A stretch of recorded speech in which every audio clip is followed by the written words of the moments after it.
All right, we're live. All right. Saturday night's all right. That's where we are.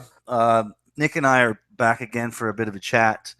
Hopefully, we'll get some listeners coming in here tonight. Earlier, I was on good old MGTOW Expats channel, so maybe we'll see some of those guys come over here tonight. So, Nick, yeah, what did you want to discuss? What did you want to start off with? I wanted to ask you what was your defining moment in your becoming red pill? What was it that really just triggered you and took the rosy sunglasses off and saw the world for what it is? Aha. Well, okay. It all happened in Asia, right? When I left Canada, I was seriously blue pilled cuck of a man. I really had no idea what the hell was going on. Um, now, it was my story is pretty much I think similar to a lot of men. Is as you get older, you eventually get married. That's not uncommon, and then a divorce and a woman who does her best to basically keep you away from your child, and that's a real Mm-hmm. wake up. That's a wake up for any guy. Uh, and it's funny because you go through the shit, um, and it didn't hit me yet because my ex-wife had left me in my house that I had bought in South Jakarta. Took off with my kid and just left me in the house alone, and I was in that house alone for about a year. And she was living with her mother, so I had to kind of like just keep chasing her down for my kid. And basically, I hadn't, you don't wake up that quickly. It takes time. The red pill goes down pretty slow for most people. And so after Now, about a when you year, mean when you mean red pill, though, are you just talking in regards to relationships between men and women? Do you mean politically also? What do you mean well, by red I'm, pill? I'm talking more kind of MGTOW understanding, understanding of like, but I mean, it bleeds over into a lot of things. I mean, honestly, Mhm. understanding that a man's life has value outside of being sort of fodder for the state and women. It bleeds over into a lot of things, including politics. But I mean, more so, what I'm talking about now is more related to men and MGTOW. But of Mhm. course, I mean, the red pill. If you're even on the path towards understanding just the psychotic episode that is called feminism, um, when you start understanding that stuff, you're going to start bleeding over into all sorts of red pill territory. But I going back to with my ex. I mean, it was about a year I was alone in that house, and then finally I kind of had the courage to like socialize again, go out to clubs and shit. And I met a woman, and I started kind of dating another chick because that's just what you do. And then Mhm. after about I don't know a year and a half, 2 years of dating this chick, that was when I was just slowly this red pill hammering into my brain, and I started researching uh, MGTOW. I came across it on YouTube. I started looking more into it, watching more videos, just feeding my mind with this information. And then eventually, I kind of just I axed that relationship. I kind of said, "What the fuck am I doing? Why am I wasting my time, money, and resources on this other woman? When the only thing I really give a fuck about is my kid. Really, I don't even give a shit about my ex-wife. So, and then so it was I would say from the time my wife left, and just out of the blue, just said, "Oh, I want to divorce you." And I think the biggest switch in my mind when I realized that just things aren't what I thought they were was when I was sat in front of a counselor, because I went through I wanted to save my marriage. I didn't want to throw it away. Right.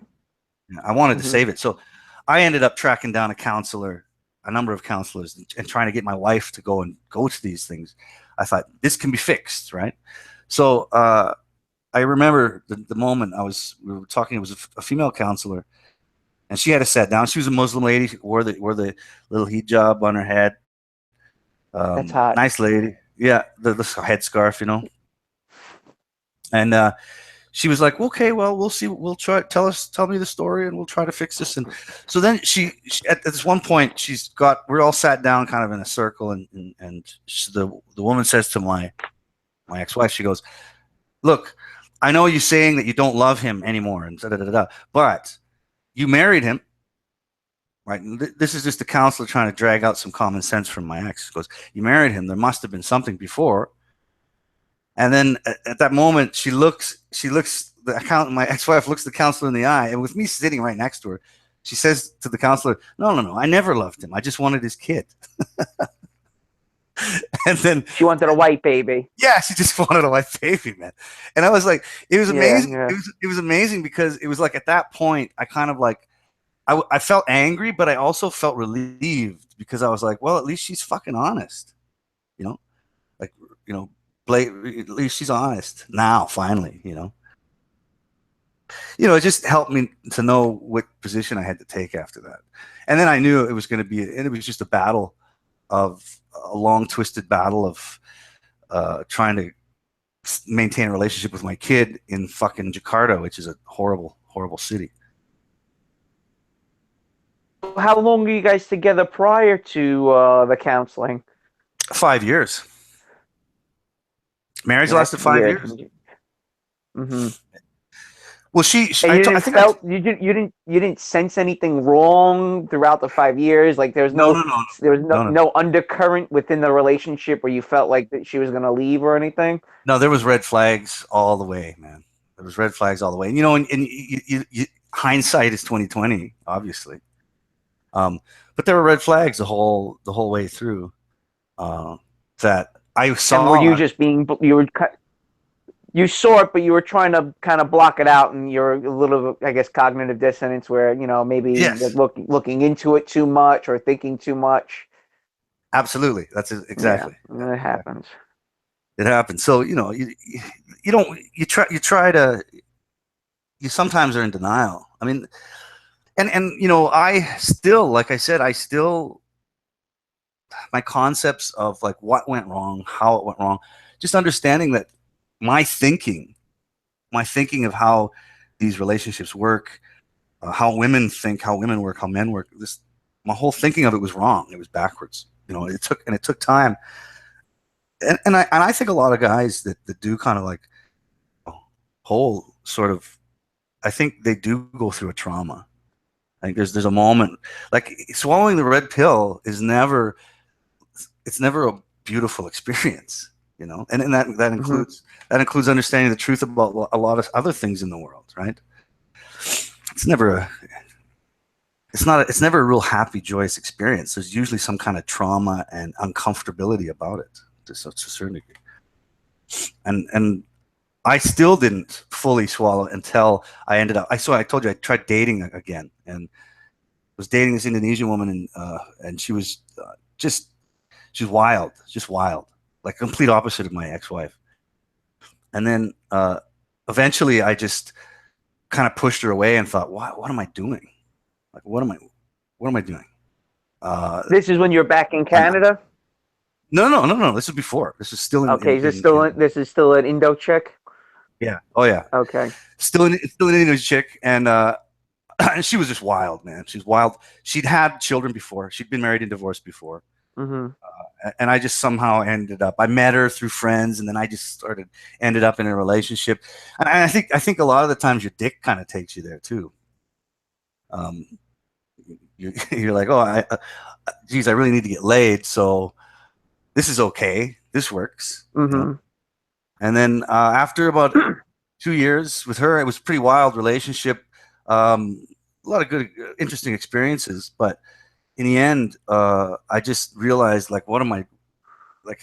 My time, my money, my energy is just I don't need to waste it in my life right now. I don't need to waste that on this relationship that really doesn't mean anything. You know, there are better things I can do with my time. And that's when I started making MGTOW videos. So that would have been about 2012 to 2011 maybe first started making videos. And what about have you tried dating any Western chicks since being back? No, no, absolutely not. Okay. Not even trying. Um, Okay. the last time I had sex was in February of 2016, and That's that not was with that's not too long ago. no, no, no. In the big picture, it's not. But I mean, that was in that was in Yogyakarta when my friend came from Canada to visit me in Bali, and we went on a like a hooker run. Right. So that's the last. Yeah, that's the last time. And since then, I've just been celibate and staying away from women as far as relationships are concerned. Yeah, good on you. You probably that's smart of you. Yeah. Now, Well, I do mean, you have do you have any? Now, me and you discussed this briefly. How you're pretty celibate and you're pretty adamant about it, where you're not gonna look back. But is there, as far as the hierarchy of needs, being wanted is pretty. It's pretty. If we're looking this at a pyramid, bottom being the most important. I think it's actually second or third up at the bottom of the pyramid as being recognized and being wanted and attention. How do you go about and getting around that need to be accepted by a female? well, it's easier for me because I got a kid, right? So you're Um, distracted most of the time, where and also that the child kind of fills yeah, the you're need. yeah, because you're taking care of a child. It's rewarding in itself, right? um, and so I'm lucky in that sense. And I made sure I made sure I left Indonesia with my kid, and that was not to the liking of my ex-wife, although I did it completely legally. She still Hmm. obviously didn't like it, but so that's a little easier for me. And to be honest with you, I got to tell you, man, if I was back here alone and not with my kid, I don't know, it would be harder. I don't think I'd be chasing women down though still, but it would just be a little bit harder, I think. So I feel for a lot of MGTOW guys that are kind of like trying to keep away from relationships, and I don't blame them because it's fucking dangerous, man. It's a dangerous game nowadays. So Yeah, you're playing Russian roulette with a lot of women these days, especially if the longer you stay with a woman, the price tag to get out of that relationship actually goes up. absolutely, So, and if you're in a 20-year marriage or, something like that, or 30 years, and then all of a sudden she wants to bail out, oh, it's bad. it's nasty. That's absolutely nasty. And if kids are involved, it's even fucking worse. So, you know, I mean, think about if men if there's men out there that are committed to like trying to find a wife to get married. I mean, they need to understand, like, geez, most male suicides are from 35 to 45-year-old men who don't have their Yep. fucking kids, man. Hmm. I mean, it's horrible. It's a real dangerous game. Dating is a dangerous game. Um, I think just women in general uh, are of a very lower stock these days.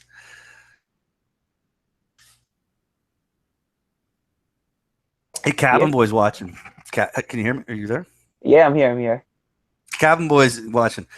Hey, Cabin Boy, we're waiting for Nick's buddy to come on. We're gonna get him on first, see how that goes, and then if you're still around, we'll try and get you in as well. Well, today would have been my parents', I think, 33rd wedding anniversary on today. They're not And married anymore. no, my father remarried. My mother initiated a divorce. I Oh, think there was 70% of there was divorces are initiated by women. yeah, she was pretty belligerent about it. Um, and there was an age difference. I think that played a huge factor into it.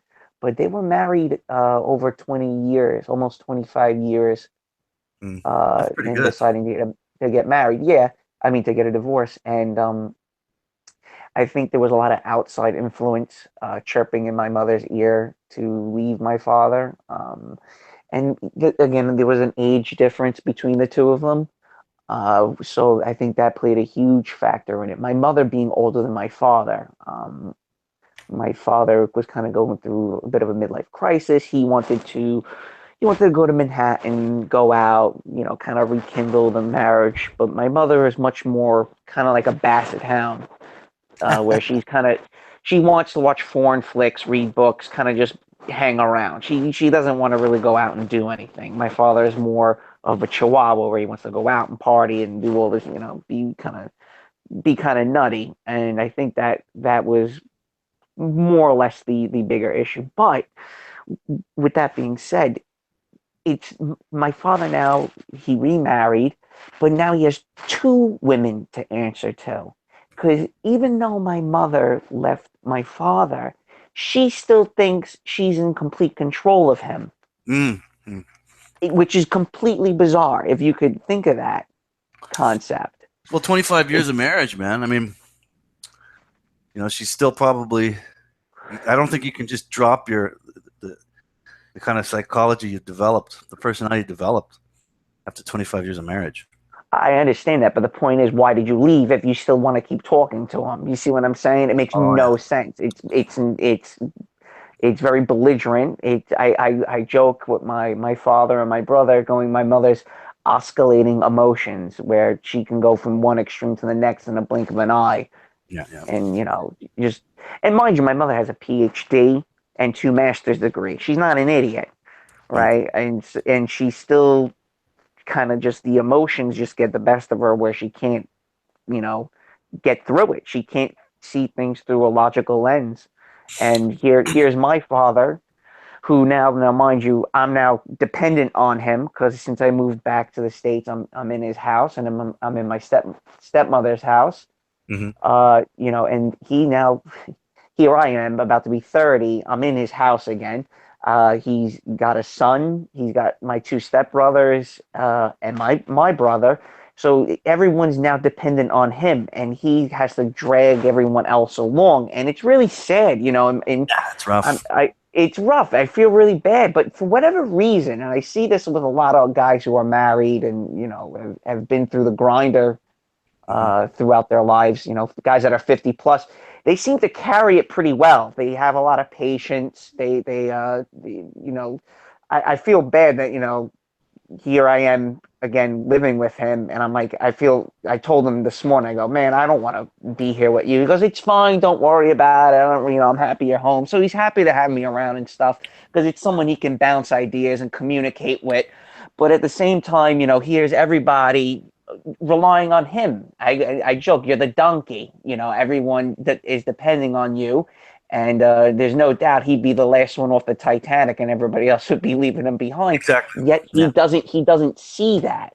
And I try explaining to him. I go, yo, everyone's abusing you. You're being abused, and he just can't. He can't see through the smoke and mirrors on what's really going on around him. Hey, just kind of on what you were saying. There's a couple of comments here I want to address. Um, Swine Dog 712 says no master's degree ever made a man's dick hard. Yeah, you're right about that. But it does it does help that you're able to communicate with that person. So like my mother can hold a stimulating conversation, and she actually probably listen in on this and chime in. Mm. My mother was at the original Woodstock, Oh, hardcore liberal hippie to the fullest. Her friends moved to Vermont. She doesn't identify as a feminist, though. She was in that first wave of feminism where it wasn't so much where it's, the way it is today, where it's complete insanity with PC culture and multiculturalism and full blown communism. She can balance the two. So, like when she doesn't identify uh, she identifies more with the Democrats, like most women do, but she points out the problems with the Republican Party in a very logical and common sense manner. Where I'm like, you know what, that makes sense. I can understand why you don't agree with those views. So yeah. that's that. Well, yeah. And the guy that said no master's degree ever made as dick hard. He says a quote from Paul Proteus, and yes, I did get a hold of Paul Proteus, guys. However, he could not come on tonight. So I'm going to try and push it back to next Saturday. I'll keep you posted if it does happen. As soon as he gives the go ahead that he can be on, I'll try to let everybody know. But in the meantime, Nick's got a buddy that's going to come on. Nick, why don't you just kind of quickly go over who we're going to get on here so everybody knows when you get. Yeah, sure. It's my good friend John Hardy. That's his alibi. That's his alias. You'll see him pop up. He was one of my best friends in Cambodia. He is a fellow Canadian. He is close to 60 years old now. He's been living in Thailand and Cambodia for about a quarter of a century, which is 25 years. He's Nice. only been back to Canada once, which happened. He happened to go back just a few months ago, around the time I left to the time I moved back to New York. He's on the fence about moving back to the West because of different issues. But he's been there for 25 years. He's hardcore MGTOW. I mean, I don't think you get any more MGTOW than my buddy. Lives a pretty minimalist lifestyle. He's got a nice stock of women, and he lives a pretty good life. And he'll fill in. He worked really hard while he was in Canada, made a lot of money, took all of his money, and pissed off and moved to Southeast Asia. That's very MGTOW. That is very, very Yeah. MGTOW. And Most what's men. cool about him, Mhm. what's cool about him is he experienced feminism. It's the first wave of feminism in Canada. Oh And God. he explained to me, he's completely jaded when it comes to feminism. I mean, this guy really hates Western women and feminism. But he explained to me. We spent God only knows how many hours talking, sitting over coffee, talking about these topics, listening to MGTOW Expat, listening to other MGTOW channels. I turned him on to MGTOW, and he got all into it. But he explained to me the difference between feminism in Canada versus feminism in America, and I hope when he comes on a little bit, he will explain those little micro differences. Okay, right on, right on. Yeah, it'd be interesting. I really want to get to talk to him. He's Canadian too, so that's interesting. Um, Canadian in Asia. So Hang on, I'm grabbing my beer. yeah, yeah. So yeah, guys, next buddy will be on. Hopefully in the next 30 minutes or so.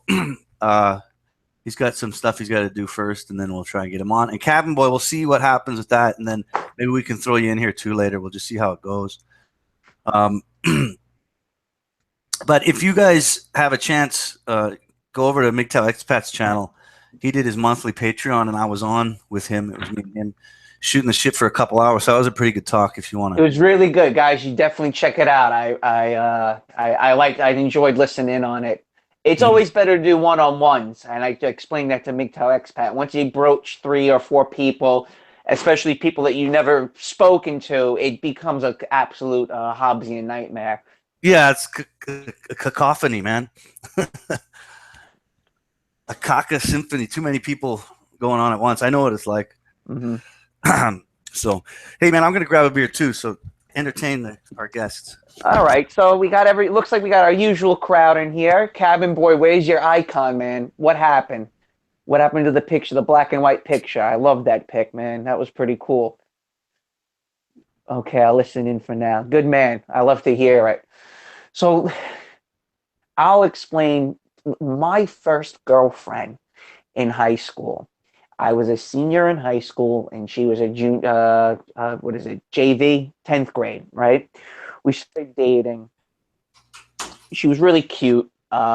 We went on a couple of dates, really nice dates too. Went to like a cafe shop where they had food and stuff. We saw the Saw movie together, and we used to share a bus seat. We went to this trade school, and we used to spend about 45 minutes to an hour getting to this trade school from our regular school, and that's how we started talking and getting to know each other. So, long story is this short, your we buddy Jonathan? Sorry. no, this is my experience. Just one experience of with women. Oh, My okay, okay. first one of my first experiences with women. So we started hooking up. We started dating. We used to like babysit together, these kids or whatever. And out of nowhere, now mind you, I was still a virgin and she was still a virgin. I was 17, about to be 18. She was 15, going on 16. She decided to, I don't really like you anymore. And I'm like, I didn't do anything wrong. I don't understand how you just out of nowhere not want to see me or date me anymore after having such a good time together. There was no redeeming it, none whatsoever. A week after, a week after we stopped dating, she loses her virginity to some Latino guy who eventually she filed a eventually wait, it gets better. Eventually filed a restraining order against. That's classic. And That is and here absolutely I classic. am, and I'm the schmuck. I'm the schmuck. I'm the donkey. I'm the idiot, and this is what you do. Her parents loved me. Parents like obsessed with me. Nick, come over. We love you. So the parents like me. Everything's good. You know what? I'm just gonna go fuck this dirtbag. Lose my V card to him, and get a restraining order against them. The guy doing her lawn. I dude, I no. Actually, you know what it was? She worked in a pizza parlor. She used to give me free pizza. That's how I kind of knew she was interested in me. And he was the dishwasher. Yeah. Ay papi, sí, morocucho. You I would. know? Did he wash the dishes with his fucking shirt off? No, he's probably like a stumpy donkey riding Guatemalan. And this is and that was my first experience. Like I'm like, what the hell was that about, man? And Yeah. she was good looking. She was very attractive. But again, if we go do the Jordan Peterson where men go across and down with women and don't go for like the stars, she was definitely across from me as far as looks and on the look scale, she was about par with me. So she was good looking. I mean, on a scale of 1 to 10, she was like an 8. Mhm. Nothing special, cute ass. You know, obviously she. I don't know what she looks like now. I haven't seen her in God only knows how long. But yeah, I mean that was quite a wake up call. Well, again, Uh, man, hypergamy floats. That's another Paul Yeah, well, Proteus I don't float. understand. Go, yeah, I was listening to Paul Proteus with that. When I think of the word hypergamy, and we should have talked a little bit about that but that was actually really late in the show. Yeah, I was late. I was shot last week by the end of it. Yeah. The question I had for you in regards to the hypergamy floats, when I think of the word hypergamy, I'm thinking money for sex. I'm thinking a gold digger. That's the word hypergamy to Um, me. Explain to me what you mean by hypergamy okay. floats. I understand that women can float because they can barter their vagina and get whatever they want. I get that. But when I think of the word hypergamy, I'm equating the word hypergamy with money and sex. Well, hypergamy isn't necessarily about money. It's not. It's not about money or sex. It's not about selling their pussy. It's in a woman's nature. Okay. In the simplest terms, you can say women marry up. They marry up constantly, and it's a very strong drive. Like when I was uh, when I was first kind of taking the red pill down. At the time, I was working at a really good school in Jakarta, and in education, you work with a lot of women. My bosses were women. The principal was a woman. A lot of the teachers were women. There were men as well, but it's a lot of women. And these women, attractive or not, they were making decent salary at the school. That they were not as much as the expatriates, but for an Indonesian woman, they're making pretty decent salaries.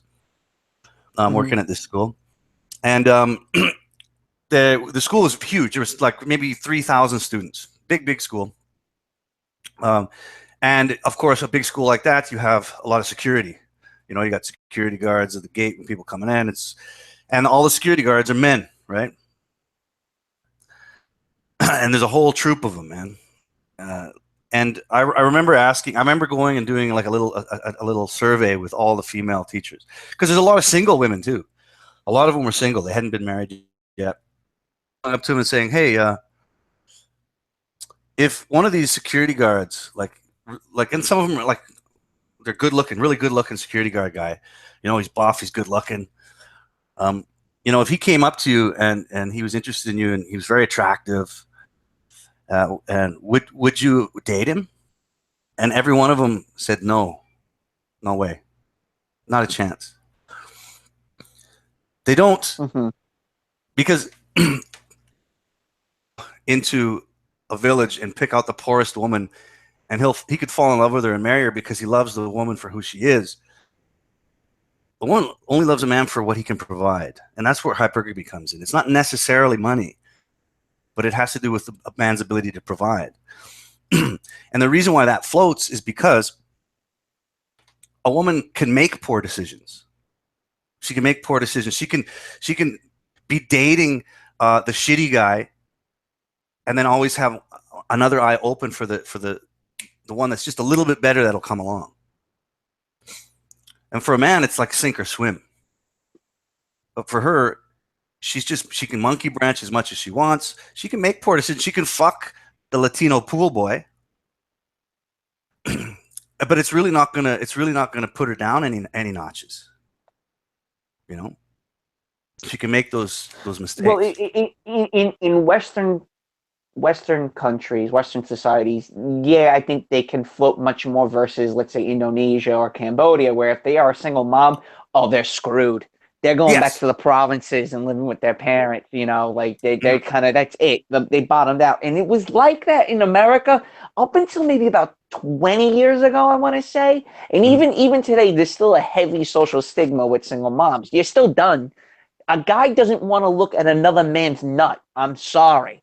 If I'm taking care of somebody, Absolutely. it's the truth. If you're a single mom and you got this 4 or 5 year old running around that doesn't look anything like you, I have to look at this thing for the rest of my life. I don't really want to look at this for the rest of my life Yeah. because it's someone else's nut and it's always going to remind that man that this ain't my fucking kid.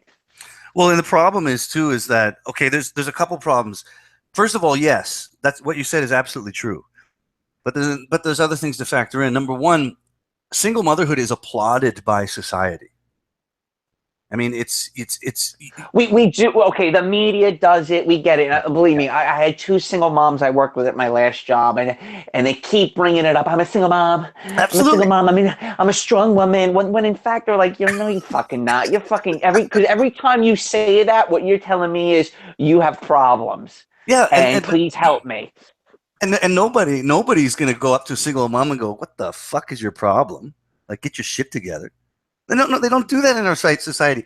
They pat them on the back. I was talking to MGTOW expat about this. I'm like, man, if it was up to me, I'd put I'd tie all the single mothers up to a Okay, I heard that. That was good. up to a rack and pelt them with fucking tomatoes in public. Like And what fuck. we did, we didn't necessarily do it that way, but we Yeah. kind of just you were a social pariah. Yes. Yeah. No one wants you. You made a Yeah. mistake. More or less, you know who really made the big mistake was the family behind that woman. And Uh-huh. let me just detract real quick. I'll give you a really cool story. And Sure. you got to speak to Sovereign, which is who's one of my best friends. But I have another friend who's much closer to me, whose sister is a single mom, and she's really attractive. She's 24, 25 years old, and the baby's daddy did a runner, right? Mm-hmm. Mm-hmm. And now this other guy comes along, and he's hooking up with his sister, and he's been hooking up with her for about a year and a half, or something like that. And the son, his nephew, my friend's nephew, he started calling him daddy. And my friend was like, yo, that's not your dad. And he goes, and I told him, like, you have to do something about this because she's not going to. And he goes, you know Yep. what? You're fucking right. I go, you need to tell this guy who's banging your sister, it's either you put a fucking ring on it or I'm going to beat the fucking shit out of you. Mm-hmm. And he actually, he goes, you know what? You're right. I'm going to do that with this guy. And he sat him down. My friend's really intimidating. He's 6 something. He was a former football player. He's not jacked or anything, but he looks like a scary person. Mm-hmm. And he Mm-hmm. told this guy, "Go listen. Women are incapable of making decisions for themselves. I'm making the decision for my sister because if you do a runner, my little nephew, it becomes my problem because I'm the only guy in her life. So it's either you put a ring on it before Christmas or get the fuck out."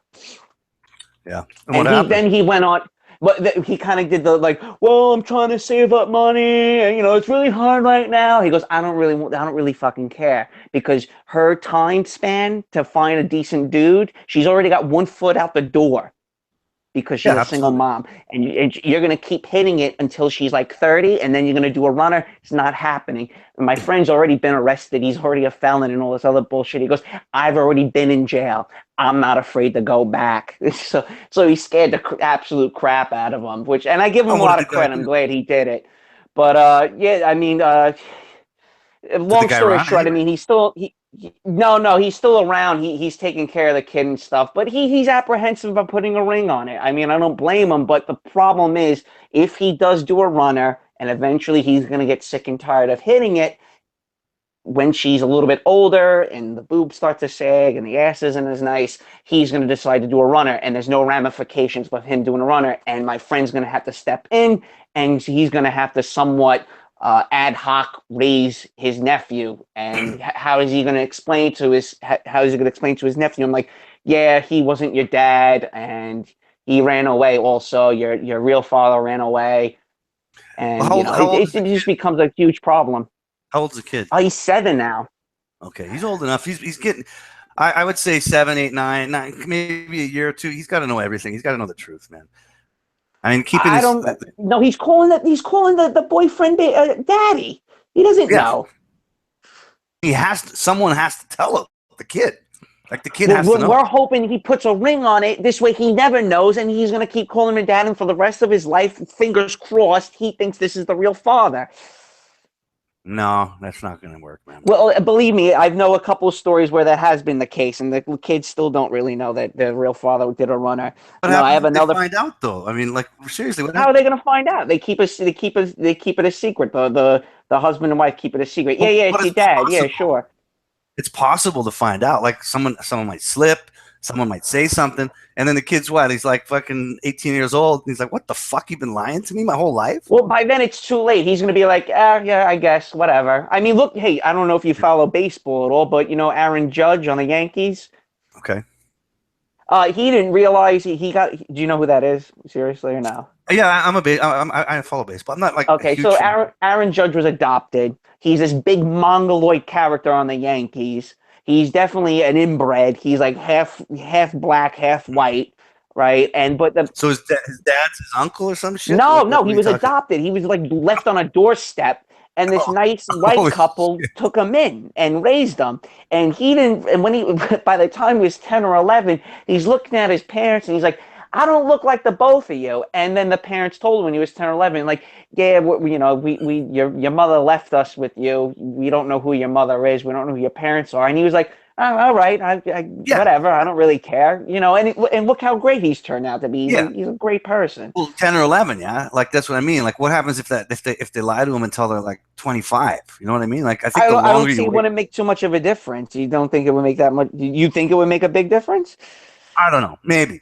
I mean, it just I seems to don't me want that this kid call. The bottom line is, I told him, for your best interest, him calling him daddy, and then he runs away this late in the ball game, and then the mom's got to break it to him that two guys did a runner. well, That's a problem. well, I think that chick needs a good sit down lesson, man. Like what kind of man are you hooking up with here? Oh, dude, I'm not even gonna. I'm not even gonna get into that conversation. But here, Okay, look, but, Jonathan's here. Jonathan's here. I'm gonna oh, send. great. Send them an invite. And Send also you're talking about the hypergamy floats. Now, this same mhm. friend of mine, okay, he makes so much money. Okay, he works in the Google building in Manhattan. Okay. Okay, he has to wear like a certain uniform. He works in a union, but he makes a ton of money. He's surrounded by beautiful women. My friend is very good looking. He's also over 6 feet tall, which every woman want. They want a Everyone tall wants. guy. They want a Yep. tall guy who makes a lot of money. Okay, he's Yep. both Okay. captain of the football team, all American But type. if he's got a small dick, that might work against We're him. not even we're not even getting that far yet. He's been working there for about 5 years, making hand over fist in cash. Very charming, good looking. He really is just an awesome guy. I ask him, Yeah. yo, how's it working in Google? I mean, you got to get a lot of women and stuff. He goes, they don't even fucking look at me. They don't know anything about me. They see me as the help. Little do they know I make quadruple they make wearing this stupid uniform, cleaning, what does he do? He fixes like the air conditioners or whatever in the building, Of and they course. completely ignore him. Of course. And I go, that's hysterical. I go, here you are, 6 foot something, really good looking, making a lot of money, driving a sick car, cool watch, so on and so forth. Doesn't mean anything. No. No.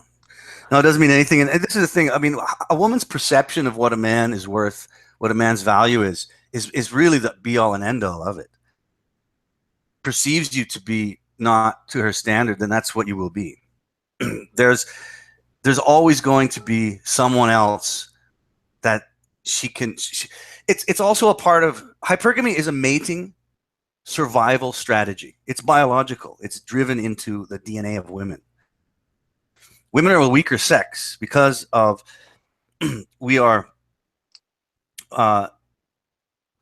because of the fact that our species is male and female, made up of male and females, and we reproduce through the sexual union of male and females, and that the male of our species is bigger and stronger, that puts women at the mercy of us for protection.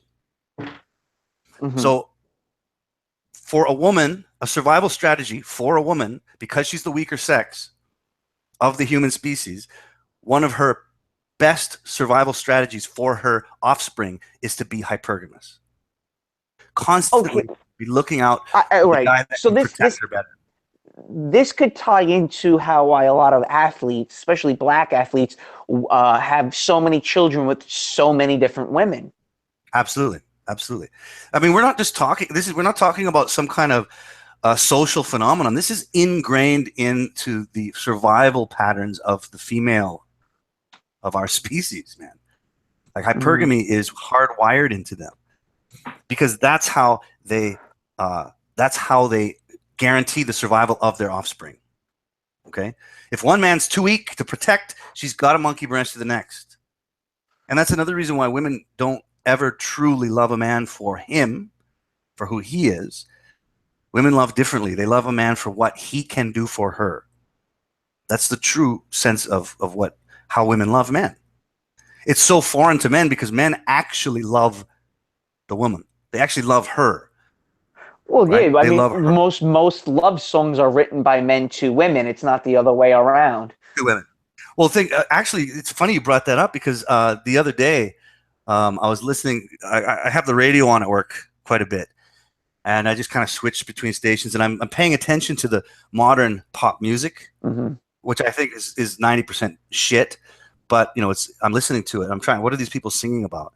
And what I noticed is that almost every female artist, sings about. Okay, wait a second. I think we got Jonathan. Jonathan, you there? Yes, I'm here. Finally. How are you doing? Perfect. Good, good. All right, I'm going to introduce you in 1 second. I'm just going to finish this point, and then we're going to introduce you. Great.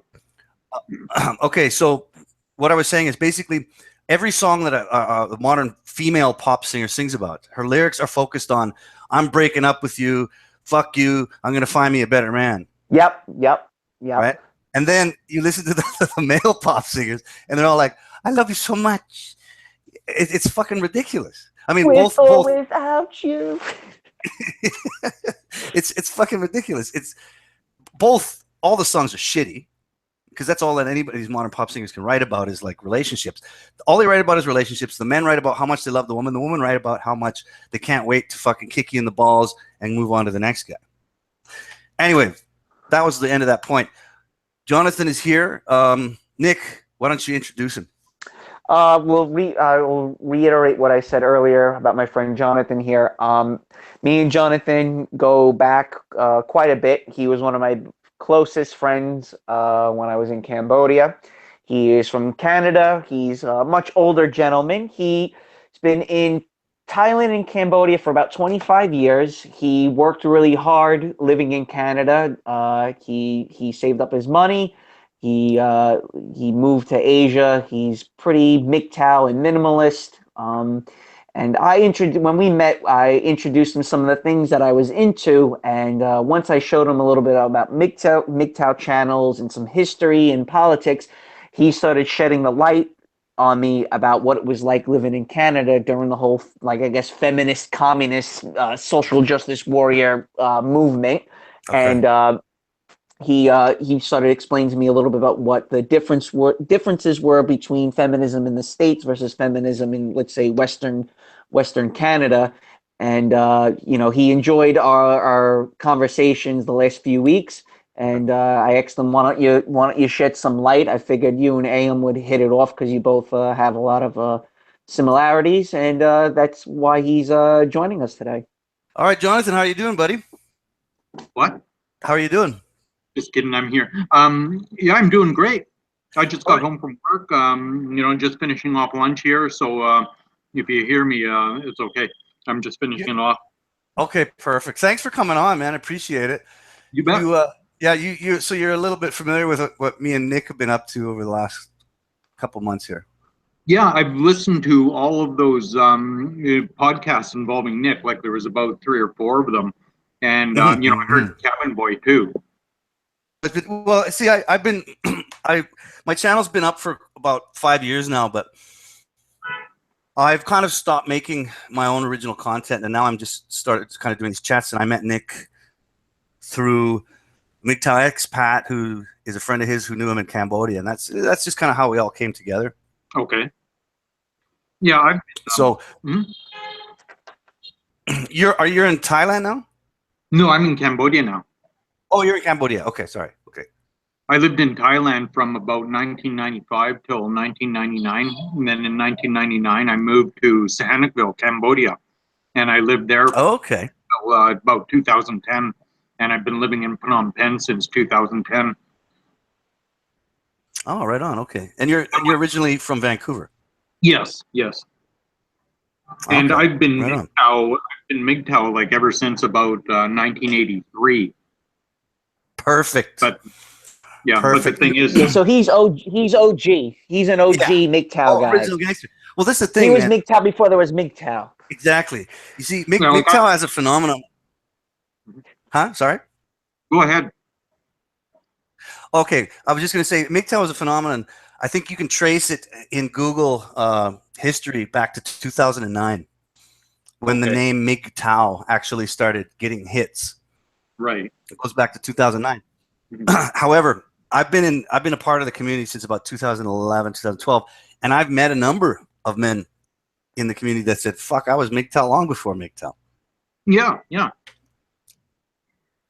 like I was in MGTOW back in 1983, but I just didn't know that it was MGTOW, and I didn't really know. Exactly. I only learned about the acronym, like I guess when Nick told me about it about more than a year ago. But yeah, I guess they used to just call it confirmed bachelorhood is all, right?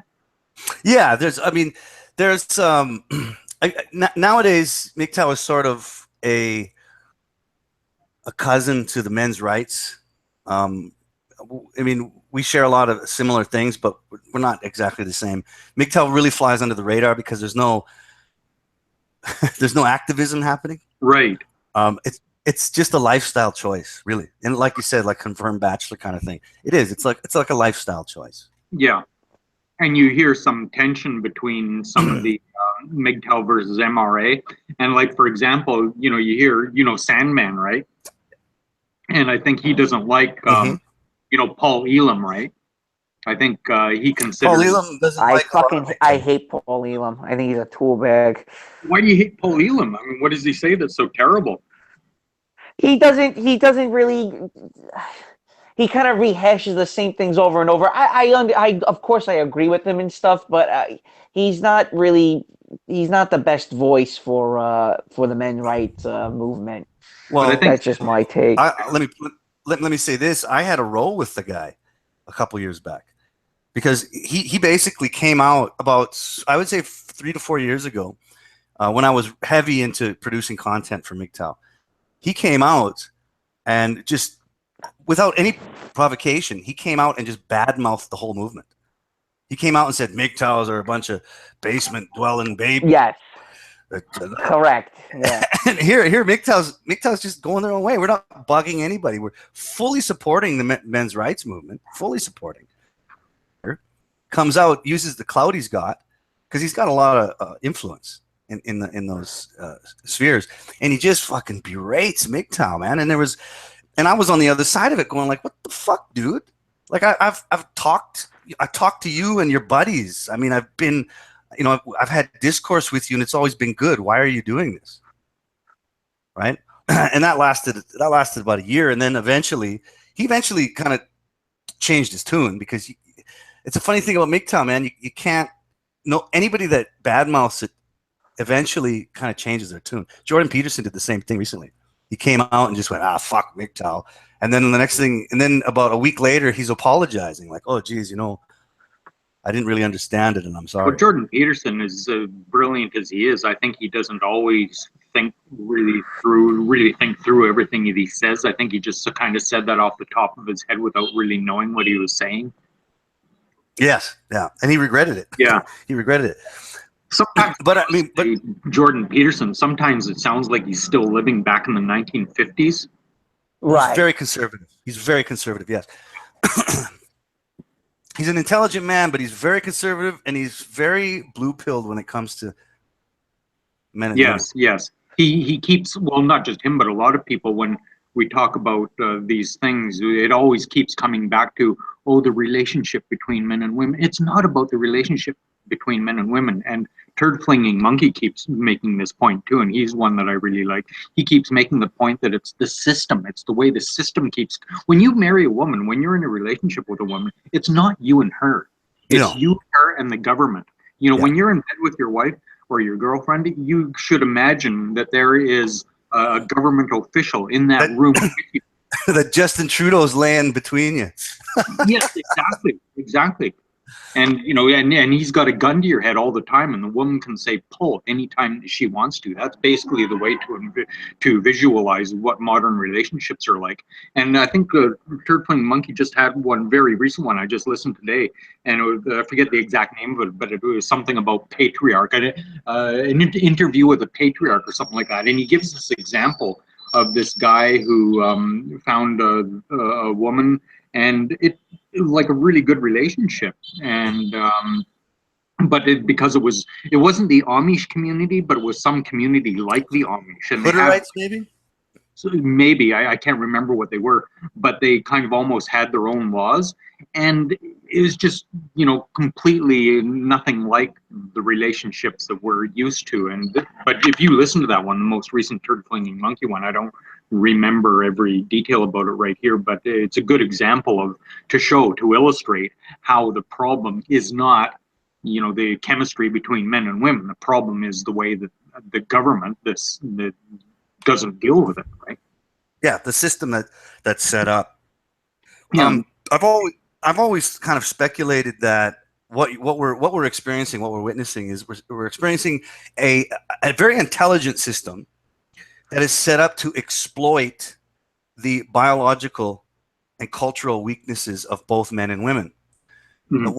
When I talk about hypergamy, as I was earlier before you came on, hypergamy is nothing but, it's not an evil thing. It's a biological drive. It's a survival mechanism of women, and it always has been, and for the survivability of their offspring. This is a sort of chink in our genetic armor that the system is exploiting this behavior, and they're let me iterate though. What countered this, though, was in fact Judeo-Christian values, whether it be Islam, Jews, or Christians. This kind of acted as a stopgap for both sexes not to veer off course. And what we're seeing today is we can measure this. Now we can, for the first time ever in Western societies, we can now measure women's sexual reproductive behavior. Mm-hmm. Mm-hmm. Absolutely. And it's opening a lot of eyes for people with eyes to see. But I also think that if you and I, as regular red pill males, can understand these things, can understand these concepts of hypergamy, gynocentrism, sexual dimorphism, if we can understand these concepts just as laymen, the people that are fucking running the show, they know how to manipulate it to the core. Absolutely, yeah. I mean, they set up, the laws are set up to put in place to keep any kind of relationship you have with a woman always on edge. Reproduction, marriage, the whole works, man. It's a pretty corrupt business. Yeah. Now, Nick was mentioning my age. I'm pushing 60 years old, and I can remember back in the early 1980s when things started really changing for the nastier. You see, a lot of guys used to support feminism, like back in the 1960s and 70s, and so did I. I thought it was a great idea. The women lured us into this concept with this idea of free love, right? It was all about flower power. It was all about make love, not war. And, women could, let's abolish marriage, or, turn away from marriage, and just have free love. And then in the early 1980s, suddenly women realized, wait a minute, this whole free love thing, guys think that's supposed to apply to them too. Whoa, wait a minute, let's let's back up here. And that's why in the 1980s you started seeing the sexual counter revolution. And it also happened because a lot of these women who had a lot of power when they were young, sexy flower children, they started aging a little bit. And as they started to age and they weren't getting the same positive responses from men, or the men started looking for younger women and stuff like that, that's when they started bringing in a lot of these, sexual harassment laws, and, all these like really, they started really turning the screws with these anti-sexual laws, or like right in the early 1980s. And that's when a lot of the divorces started happening. Divorces started happening en masse. I don't know if the name Marvin Mitchelson, I think his name was. He was a famous divorce lawyer. He was famous back in the 1980s because he was really pushing divorce, and everybody was just. That was when they brought in no-fault divorce, And I think the feminism really took a turn for the nasty around the early 1980s. If they could just keep things the way it was in the 60s and 70s, I don't think there'd be a problem. It was a sexual counter revolution, which, by the way, really got a lot of support from the conservative religious right too. That's where the feminists and the religious conservative right really come together. These women who just want to bash men for their any sexual expression. Yeah, geez, some of those that's fascinating to me, is the history of how this sort of all boiled over. And because in the shit, man, like the no-fault divorce, that came in the 70s or the 80s, late 70s, early 80s? 80s, mid 80s, under Reagan for America. Okay. Mid 80s. What a fucking time bomb that was. Jesus Christ. Just fucking open up. That really got the ball rolling. I boil it down to, I think a lot of men do, in fact, regardless of this, the issues that we have today, men still have a drive to want to get married, because they're essentially, what marriage is you're buying emotion from a wife. It's a bedrock. It's a foundation. It's a stick really wedged into the ground where, okay, I have my emotional security. I know I'm going to have this person in my life to be someone to counter me when I'm upset, when I can display emotion. I can be myself. And again, I'm buying it, one way or another. It's a long-term business, business model where I'm getting the emotional security that I need. In return, I'm giving her, my resources, granite countertops and an Audi in the driveway. And I think a lot of men do, in fact, still want to get married. But the problem is that issue right there with the no-fault divorce. And there's no return. There's no return. That really broke it. That really broke the camels over its back. Now, what he was talking about with the feminists, and how they were the first wave of feminists, and how they got older and they weren't as wanted. E. Michael Jones is a person I listen to quite often. Really awesome intellectual. He discusses that a lot of like the Gloria Steinem type of hippie type, those women that are. That's second wave, man. That's second wave. He explains that those feminists were mad that they got abortions, and they feel guilty about it, and they take it out on men because men weren't there to protect them and explain to them and nurture them, so on and so forth. So they now take it out on men further. And he says that that's why feminists are really mad, is because they feel guilty and they're ashamed for having abortions during that time period. Yeah, I mean that could play a part in the psychology of your average, let's say, modern feminist. But I want to backtrack a bit and talk a little bit about phases of feminism, as that's come up. The first wave, I think, is officially normally thought of as the suffragette movement. And, Okay, all right, right. And the second wave was the 1960s. It was the Gloria Steinem. It was Gloria Steinem holding up a cardboard sign that read vagina. Okay, that was second wave. All right, and then we're currently in the third to going into fourth wave, is what most people commonly say. But the first wave of feminism, if people agree that that is the suffragette movement, we have to understand that the first wave of feminism was built on the right to vote without having to make the sacrifice of being drafted. Because back in those days, if you listen to the popular feminist rhetoric, it was back in the beginning of the 20th century, and they couldn't vote, which is total bullshit. In fact, a lot of men couldn't vote. The right to vote was given to wealthy landowners, and that was it. In the country you lived in financially, you were allowed to vote for a president. It had nothing to do with sex. In fact, there was, by the time wealthy women landowners actually could vote. They were allowed to vote if they owned land, which was a very, very small percentage of the population was wealthy women who owned land. It was mostly men. And so it was mostly men that voted. But a lot of men didn't get to vote because they were either black, Indian, or poor. And they weren't allowed to vote either. So the history of the first wave of feminism, of oppressed woman fighting for her right to vote, is absolute bullshit. And a lot of women, a lot of just middle-class women were against women voting. They didn't want the suffragettes to win. And the reason was because in order to win the right to vote, any man over 18 who wanted to vote and didn't own land, he would have to be drafted to go to war.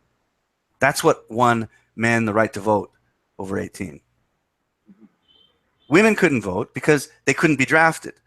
So the suffragists fought for the right to vote, and other women said, no, please don't. We don't want to go to war. And then eventually the men crumbled and said, okay, you can vote without any consequence or responsibility. They gave in. They just gave in. They fucking gave in, man. So none of these waves of feminism has ever been virtuous. None of them. I mean, feminism was cancer from day one. And I guess you know about the white ribbon campaigns that they used to have too, right? Yes, absolutely. That's horrible. I mean, what's that? I don't know what that is. Explain it for Nick. Women would go around pinning white ribbons on guys who wouldn't go to war, and the idea would indicate that they were cowards or something. It indicated cowardice. World War One. That was happening in World War One and World War Two. So, I mean, if you think about World War One, which was early 20th century, which was right after the suffragettes fought and got the right to fucking vote without going to war, now these same women are running around pinning white ribbons on men and shaming them because they're not going off to die for them. Yeah, it's pretty sad. Yeah. Well, I think now with women being in the military, I actually think that's actually just cannon fodder. Just more bodies to throw if there was a war. I don't think there's any I don't see it being this whole. It's a march towards progress with having women on the front line. I actually think it's a subversion of the military, and I think it's a military strategy where they can just pump up numbers, how big their infantry or battalion or the unit is.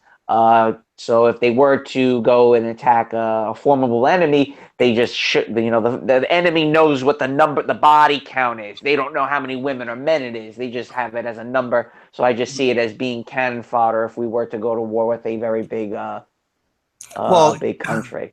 Well, the problem is that if you put women in the military,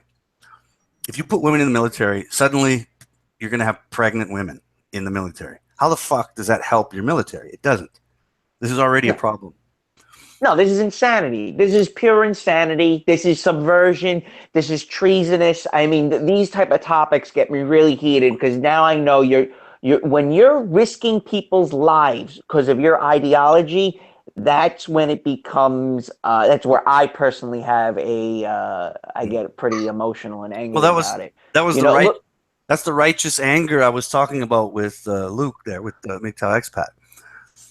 With the righteous anger, it's like when you see the reality of what's going on, it does make you angry. You do. You get angry, and you should get angry, as any moral person would. how could you not? Mm-hmm. How could you not? You're subsidizing single moms. I'm not getting laid out of this. She's a single mom. Why do I have to pay the single mom? Shouldn't my dick be in her mouth? I mean, can I get something in return here? Exactly. No, no. The other, we briefly spoke a little bit about Obama and Trump, and you know, if you look back at the Obama administration, how many royal fuck ups there were. I think the biggest fuck up had have been letting someone with Ebola into the Western Hemisphere. That is, you're putting your ideology, your insanity ahead of people's lives and protection. That to me would be the crown to Obama's insanity. Not the women in the military, not even the trannies, not bowing to the royal king and whatever else. Him letting someone with Ebola when the American public didn't want they wanted a fucking blanket ban on people from Africa. He didn't do it, and someone with Ebola came into the Western Hemisphere. That is such a royal fuck up. Mm-hmm. Absolutely, man. Well, that's how AIDS got started, didn't it? Yeah, same thing. Exactly right. Good point. You're totally right. How? Well, that was a big back when AIDS first reared its ugly head back in the 80s. You know, there was big controversy about whether they should let people, you know, back then there was very, very, very few people with AIDS, and it was discussed whether they should be quarantined. And I forget who was, I think it was actually Reagan that was in power back then, but the liberals had enough pull back then that they just said no, there wasn't even any question of having a quarantine of AIDS victims. So then now that's why we have AIDS all over the place now. Damn. Back when Rock Hudson got AIDS, that was, you know, there was like only at one point there was only a handful of people in the United States that had AIDS, but they refused to quarantine them.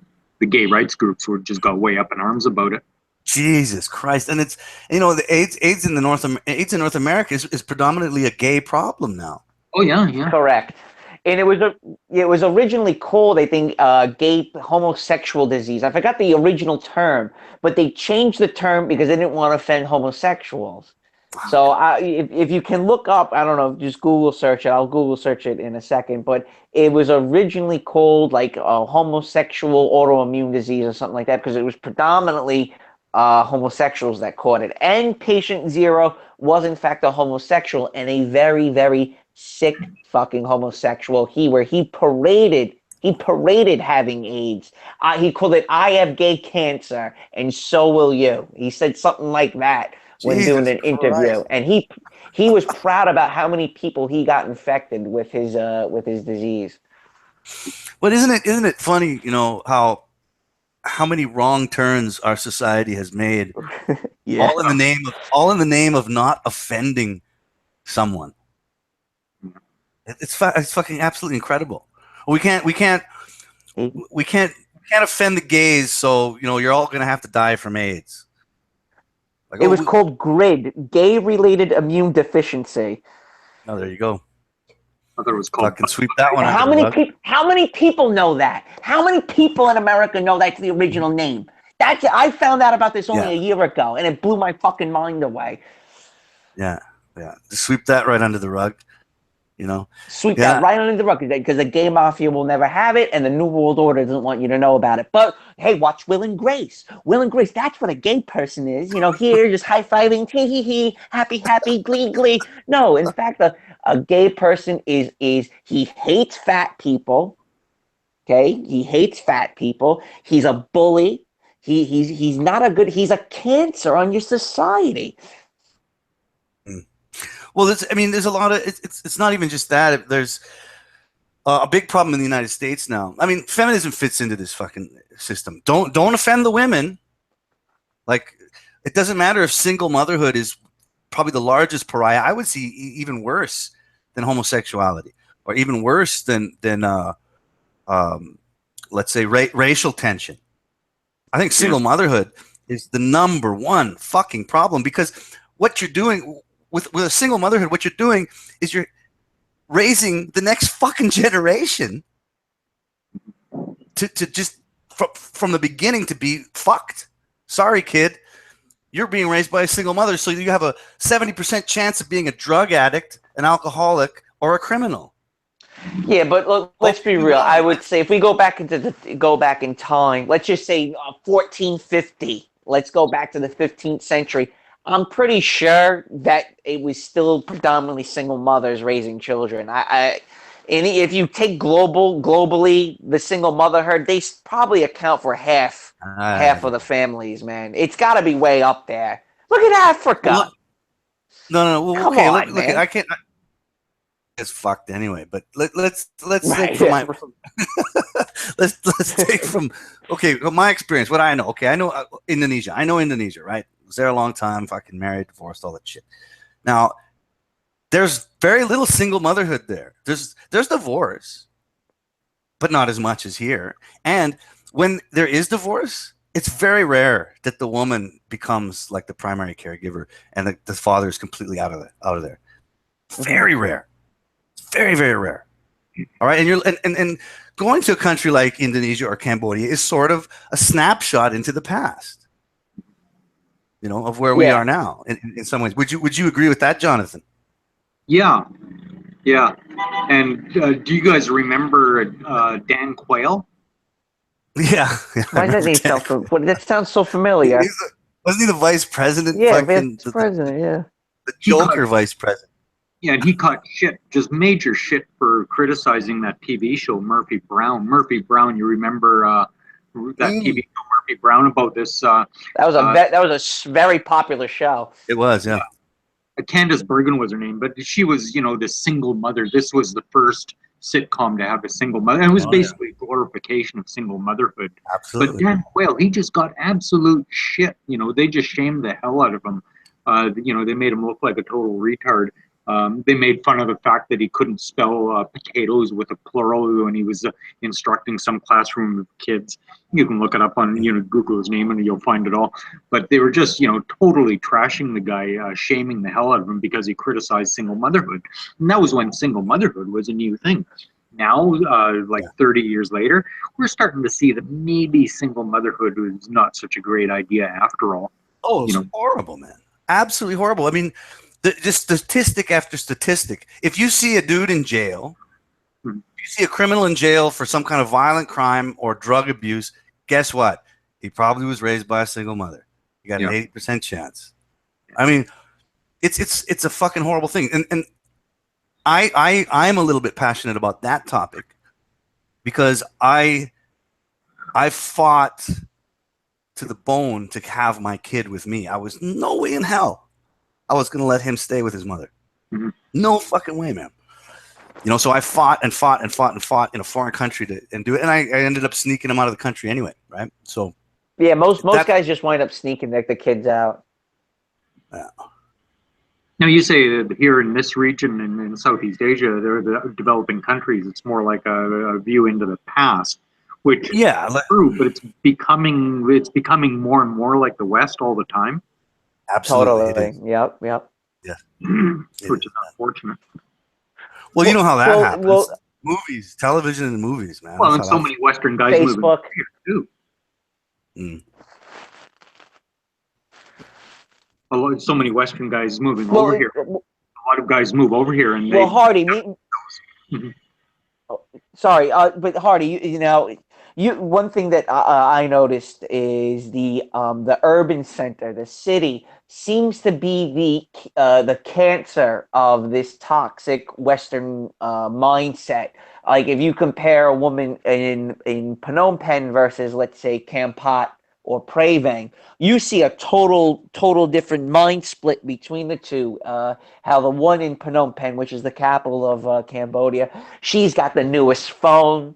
She's wearing lots of makeup. She's dressing really sexy, and she pays no attention to anybody around her. It's no different than that in Manhattan, and I'm sure it's the same in Tokyo, in Jakarta. So, you know, in a lot of ways, Pol Pot was right where he said that the cities are where all the cancer starts. Yes.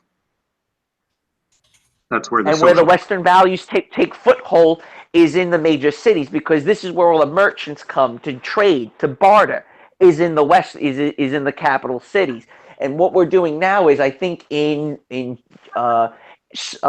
Korea, South Korea, Seoul accounts for 60% of the population of South Korea is in Seoul, and in Japan, Tokyo accounts for 40%.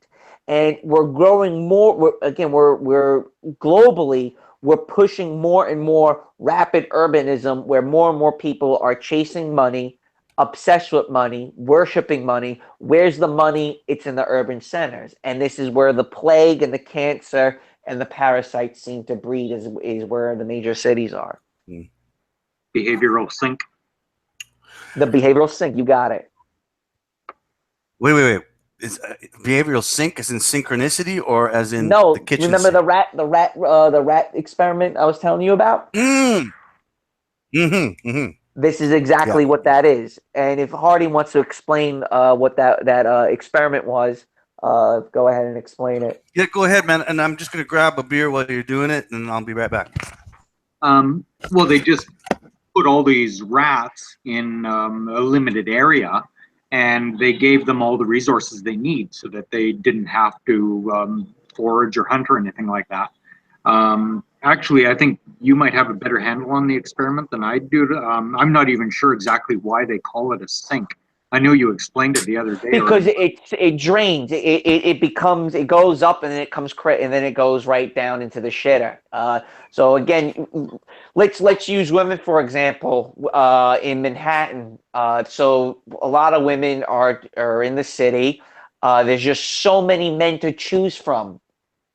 And there's so many men hitting on these women that they just become bewildered by so much cock in their fucking face, that who's going to come out on top is usually the abuser. The abuser, sometimes in MGTOW we say the alpha male. I don't like the term alpha male at fucking all. I think it's a really fucking stupid ass term. Who defines what an alpha is? The guy who's getting laid the fucking most? Well, in the grand scheme of things, the guy getting laid the most can be dumb as a fucking rock and have no respect amongst other men. So I don't look at the word alpha as being the alpha male being the one who's getting laid the most. So in the behavioral sink, the rat who is the more abusive one gets to procreate with all the female rats, and all the other male rats, guess what? They become MGTOW rats, where they just eat, sleep, groom, play, and die. Right. And because of all the other fucking rats chasing the female rats around, the women can't take care of the baby rats because there's just so much cock in their fucking face all the time. I'm telling you the truth. There's just so many men that they're exhausted that they can't fucking raise their little fucking the babies, and the babies die off because they have no one nurturing and taking care of them. Good time to go MGTOW right then and there. MGTOW rats. So essentially, that's what it is. That because there's absolutely no predators, you have an abundance of food resources. Eventually, your society collapse. And again, this is because there's just so many people crammed into one area that's where it stems from. Population. You know what's funny though? The population of basically the entire planet. There's lots of room for everybody, but we tend to like to congregate in small little spaces for some reason. Yeah, so we think there's actually no space when there's actually a ton of fucking space. Yeah, there's a ton of space, man. There's tons and tons of space. And it's funny because the population of most Western countries is actually in dire straits. Pure American immigrants that came over here 300 years ago, 400 years ago. They don't exist anymore. They don't exist anymore. They're dead. They're gone. They're and long gone. They will. They're long gone. And you know who's the only people reproducing in the world are the Indians, and I mean the East Indians and the Indians here, and the Muslims and the Mormons. That's Well, it. even the Muslims aren't really reproducing all that much. I don't really see them having that many kids in New York as people may think. Well, maybe not New York, but in the rest of the world, yeah. You really think so? But in Arab countries, they seem to fucking leveled off. Also, I mean, they're at replacement numbers, but they're not really expanding like people think they are. It's just because Westerners are dying off, and it makes them look like they're having more numbers. Well, no, it's not just that though. I mean, if you look at the numbers, the countries I mentioned, okay, Southeast Asia, India, Southeast Asia, India. As far as countries go, they're the ones that are reproducing. And no, it's some of the Africa. Yeah, Africa is the fucking problem. But with you have the to understand, population shit. do you know why Saudi Arabia is not reproducing? Saudi Arabia is not. They're not. Their numbers aren't close to extinction levels like America. But the reason why they're lower is because they're wealthy. The wealthier you are, the fewer children you have. It's always been that way. All right, now I heard you guys talking about Saudi Arabia in the earlier chat. Now I wanted to chime in right there. There's that you want to talk about hypergamy. That country rewards hypergamy, and there is such you have a lot of men, guys that are in their 20s, not getting fucking laid or not getting married because all the sultans and kings and multi cajillionaires, they get all the fucking pussy. They have all the pussy. They have all the wives too. So there's a huge lopsided fucking problem in Saudi Arabia. Now, this ties into ISIS. The majority of people joining ISIS and Al Qaeda happen to be poor men from the Arab Peninsula because they don't have wives, they're not getting laid, and they don't have jobs. They're like, you know what? I got to take out all this aggression. I'm gonna go wage fucking jihad. When in fact, these guys, the Saudi kings know this. The Saudi kings are like, you know what? We gotta tell them, we gotta fool them, pump their heads full of Wahhabism, because if they realize that we're fucking them over, they're gonna come after us. So we tell them, we blame it's the Jews, it's America, it's Assad, not us, not us. And this ties into what Hardy was talking about. Remember, John, do you remember when we had the conversation over coffee about the hill? You gave me the scenario about the hill where you point down, look over there, go after him. Do you remember that? The hill. Remember you were telling me about how you can, if I'm up on the top of the hill and you're climbing up the hill and you point down, say, look over there, it's a white male, go after him. You remember you telling me about that? Damn, I can't really remember that. You use the scenario where if I'm on the top of a hill and I'm making all this money, and then here comes someone else coming up the hill that's trying to get to the top, and there's other people on that hill trying to clamber to the top. The person at the top points to someone and says, "Look over there, it's a white male," or "Look over there, it's a Muslim," and everyone gangs up and attacks that person. Yes, a diversion. Deflect somebody's attention somewhere else. Yeah, that makes a lot of sense. Although I don't actually recall that specific conversation. Well, it's a long time ago we had the conversation, but anyway, this is the same thing where the diversion in Saudi Arabia is that the sultans, kings, or princes, or whatever the fuck they are in Saudi Arabia, they use a diversion and a deflection where they pump them up full of Wahhabism and go and blame, blame someone else, when in fact you're not getting laid, you don't have a job, you don't have any money. Why don't you just go ahead and wage jihad instead? Absolutely, man. Absolutely. Yeah, it's fucking horrible over there for those guys. And I always laugh. Like I have a very hearty chuckle every time I hear a men's rights activist say, all the feminists are saying women are oppressed over here, but you should see how oppressed the women are in fucking the Muslim countries. Oh my God. I'm like, they're not oppressed there, dude. They're not fucking oppressed. They fucking run the roost. Do you know about porta potty chicks? You know what a porta potty girl is? No. What's that? Okay, so you ever notice this is really fucked up. Do you ever notice that on Instagram? I don't use Instagram. I don't use Twitter. I don't have any social media other than doing these chats with you. But I noticed that there's always these like really hot fucking like 25-year-olds on like a yacht in Dubai. You ever notice this shit? Oh yes. Right, and you're like, yes. what the hell is this? How did she get to Dubai? This no-name girl, now she's an Instagram model and everyone's following her. And I'm looking at this. How did she get to Dubai and you know, on a yacht? It turns out that these women are called porta potty girls. They let like kings and princes and stuff piss and shit all over them. Shit in their mouth. Yeah. Yeah. Listen, are you ready for this? Yeah, you go. Hypergamy floats. Yeah, for sure, man. It's literally floating in the water. Floating in a porta It floats potty. so well. It floats so well. It's right up there with the shit. The logs of shit. So women have this balancing act where they have to balance guilt and shame. You see what I'm saying? They have to balance this. That here I am on this this prince's yacht, and how did I get here? I'm going to be shamed, and I'm going to feel guilty after it. And I'm going to keep a cathartic repeat over and over and over again. I wonder if they feel guilty though. I mean, it's I don't know. They got to. They're being defecated on. Do you want to be defecated on? Yeah, but I'm not a woman, so I don't know, man. I mean, well, they might feel shame, but I don't know about guilt. Guilt is exactly. That's what I was thinking. Like maybe they feel a little bit shameful, but I don't think they feel guilty. No, maybe you know what, you might be right about that, because this ties back into our last conversation with narcissism and psychopathy, where they have no empathy, so they don't feel guilty whatsoever. But a narcissist does feel ashamed and gets off on being ashamed because it's attention. Yeah, absolutely. They get off on being ashamed, but okay, we can go into. Again, hypergamy floats. Keep that in your mind as we continue talking about this. Like a floating turd in a porta potty. Floating turd in a porta potty. That's your image of hypergamy. So picture Kim Kardashian in a porta potty and then getting out and getting pissed and shit on by some fucking Allah Akbar fucking sultan. Yeah, absolutely. Picture that.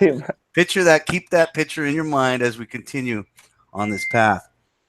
Now, I saw a great video on hypergamy just recently, and I tried to find it in my history. Damn, I couldn't find it. They might have taken it down or something. But it was a great video. It was only about 6 minutes long. But long story short, they just took this fairly, I thought, fairly ordinary-looking guy, and they dressed him down and put him behind a window and had these women judge him. And then they dressed him up and had women come and judge him again. Like, give him a, like, how much out of a 10, like 0 to 10, rate him on a 10-point scale like that, and also estimate what his income was. And he got, depending on how he was dressed, he got from, the main point of this video was to show how women's perception of a guy's wealth depends how attractive they think he is. But what I got from the video too was that this guy, he got, when he was dressed down, he got like one gave him like -1. Yeah. When he was dressed up, like when he was looking good, the highest score he got was a 4. Now, this, as a heterosexual male, I'm not that good at judging male attractiveness. But if you put, what's his name, Tom Cruise as 10, if Tom Cruise is 10 and say Harvey Weinstein is a 0, this guy had to be like he was about a 5. I mean, he was just a very ordinary looking guy. He wasn't really fat and disgusting in his build. He wasn't handsome, but he wasn't really ugly either. He wasn't bald, but he did have like kind of a receding hairline. Just a very, very ordinary looking guy. But, women they really lowball the score that a guy gets. Whereas, a man, if you're a man, that is hypergamy. Looks like an average woman, Yeah, that's exactly what hypergamy is. They're in for a rude awakening, because the wealthiest guys that I've ever been acquainted with in my life dress like complete slobs and drive junk box cars. So, I mean, and then the guys that have absolutely no money drive the most expensive car. Well, that's why I say, like, when I see a guy get out of an expensive car, I always go, he's either really rich or he's really poor. Right. It's leased. He doesn't own it. Yeah, exactly. So, but again, going back to what Jonathan was saying, the women rating men lower. I mean, the phenomenon of Tinder, which is gynocentrism run amok, okay, in the ones and zeros of modern technology. If you read any articles about what's going with the phenomenon of Tinder, what's happening there, women will because of the nature of hypergamy, and when there's an influx of choice for women, because you got to remember in the old days, hypergamy existed, but the choices were limited, right? Mhm. It's like the men in my village. This one is the best, and Right. Yeah. I don't know how much more. The next village is a 5-day hike, Right. Right. right. So, but now you've got modern technology which just feeds into the gynocentric ego of women, and their hypergamy is just swiped to the right or the left. Like, are you kidding me? The women's standards have gotten so high, so fucking high, Well, that now they're on another. The issue we hear is, and I've written about Tinder a lot. Is yeah, right, first you have. now with Tinder, and I've studied Tinder. I got a PhD in fucking Tinder. Okay, first of all, the only matches I get are women that are not of my race, which I find very bizarre. That's number one. It's always someone that's black, Hispanic, or some fucking I don't Asian. even know what the fuck. I have no idea. Eastern something, Trinidadian, Winnebago. I have no fucking clue what country that is. Like looking at her, I'm like, I got nothing. Where are you from with a name like that? So it's never a woman my own race, which in fact I want a woman of my own race. That would be my preferable, even if she's fucking busted, I'll take whatever floats my way. But one of my best friends, who's now married, he cleaned house on Tinder, and he was pretty average looking, a little too much of a simp. He's a white knight. Again, he's married, so obviously he is a white knight. But I told him, hey man, I get no matches on Tinder. Like, what the fuck is going on? He goes, well, what are you saying when you get a match? I'm like, hey, how are you? Or I'll make a comment about her picture. He starts laughing and he goes, no, you're doing it all wrong. I go, what are you talking about? He goes, say the most fucking vile, disgusting thing you can imagine about her. Okay, so check this. So I took his advice, and this is just recently too, because I remember what he said. So I matched with this pretty hot 18-year-old, and Okay. there's one picture of her on the beach, and like she's got a little flab on like where her fucking legs are, a little bit of a cottage cheese going on. You know what I Okay. mean? A little dimple, right? But still very hot, with a little bit of cottage cheese going on her fucking thighs. So I first said, hey, what's up? No response. And she still matched with me. So about a month later, I matched with her. I go, yo, your thighs look like regatta cheese. Regatta. Do you know what regatta cheese is? Yes. I go, yo, your legs look like regatta cheese. That's fucking disgusting. And you're only 18, and that's what your thighs look like already? Good luck finding someone. Well, sure enough, she messaged back. And she still keeps talking to me, and all I keep doing is saying the most nastiest shit. And she won't unrequest me. I go, unrequest me then, and she won't respond. And then I say it again. Hey, what's up, Ragut? Or I say, what's up, whole milk? How's everything going in your world? And it works. So if you ever get a match on Tinder, whatever's going on that picture, let's say she has like a kind of like a crooked nose. Call her. What can you say about her nose? It's an audible. You have an audible nose. It's not as good as the original, but it's an audible. Not as good as the original.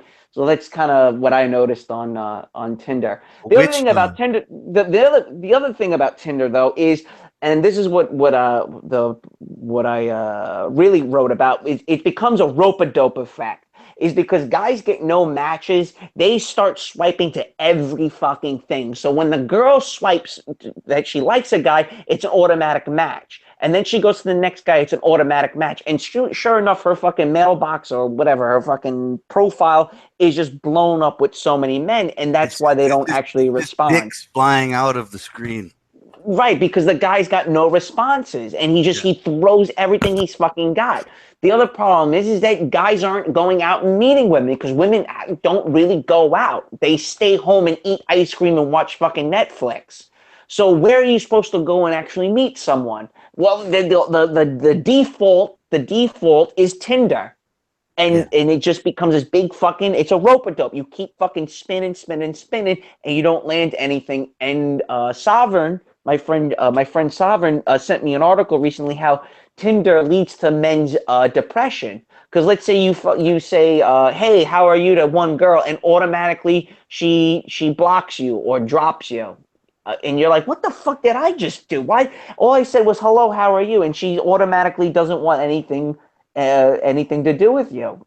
So, you know, this leads to men being more introverted and more schizoid, where they don't, you know, they Well, don't want to reach out to people. well, this is the reason, man. Is anytime you turn the game of courtship, uh, anytime you amplify the game of courtship, women win. They will always win.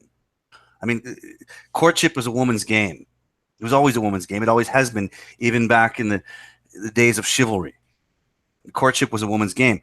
All Tinder does is just basically turn it up to 11 and just watch the shit hit the fan. But this business of women have so many choices. You were saying a few minutes ago how women just have such an excess of choice now, and it's because of urbanization and everything. But I mean, shouldn't that work both ways? Yep. I mean, shouldn't men have a huge amount of women to choose from too? No, because again, hypergamy. You got to take hypergamy into the equation. Hypergamy, Right, they're gonna go right to the top. plus the Yes. fact women don't need our resources. The government is basically functioning as a super sugar daddy for all these women. Women don't need us. They don't need our resources anymore because the government provides everything. They for have everything. They No. have everything. They have a job. They Yeah. have a career, right? They're working in Manhattan. They're lawyers now. They're in men's positions. I got off the phone with my friend before. He goes, I'm working with this union, and a woman's fixing an elevator. I go, what the fuck did you just tell me? Yeah, she's working on an elevator. got 'em- So she's doing a hands-on man's job and making fucking I see $50 it an too. hour.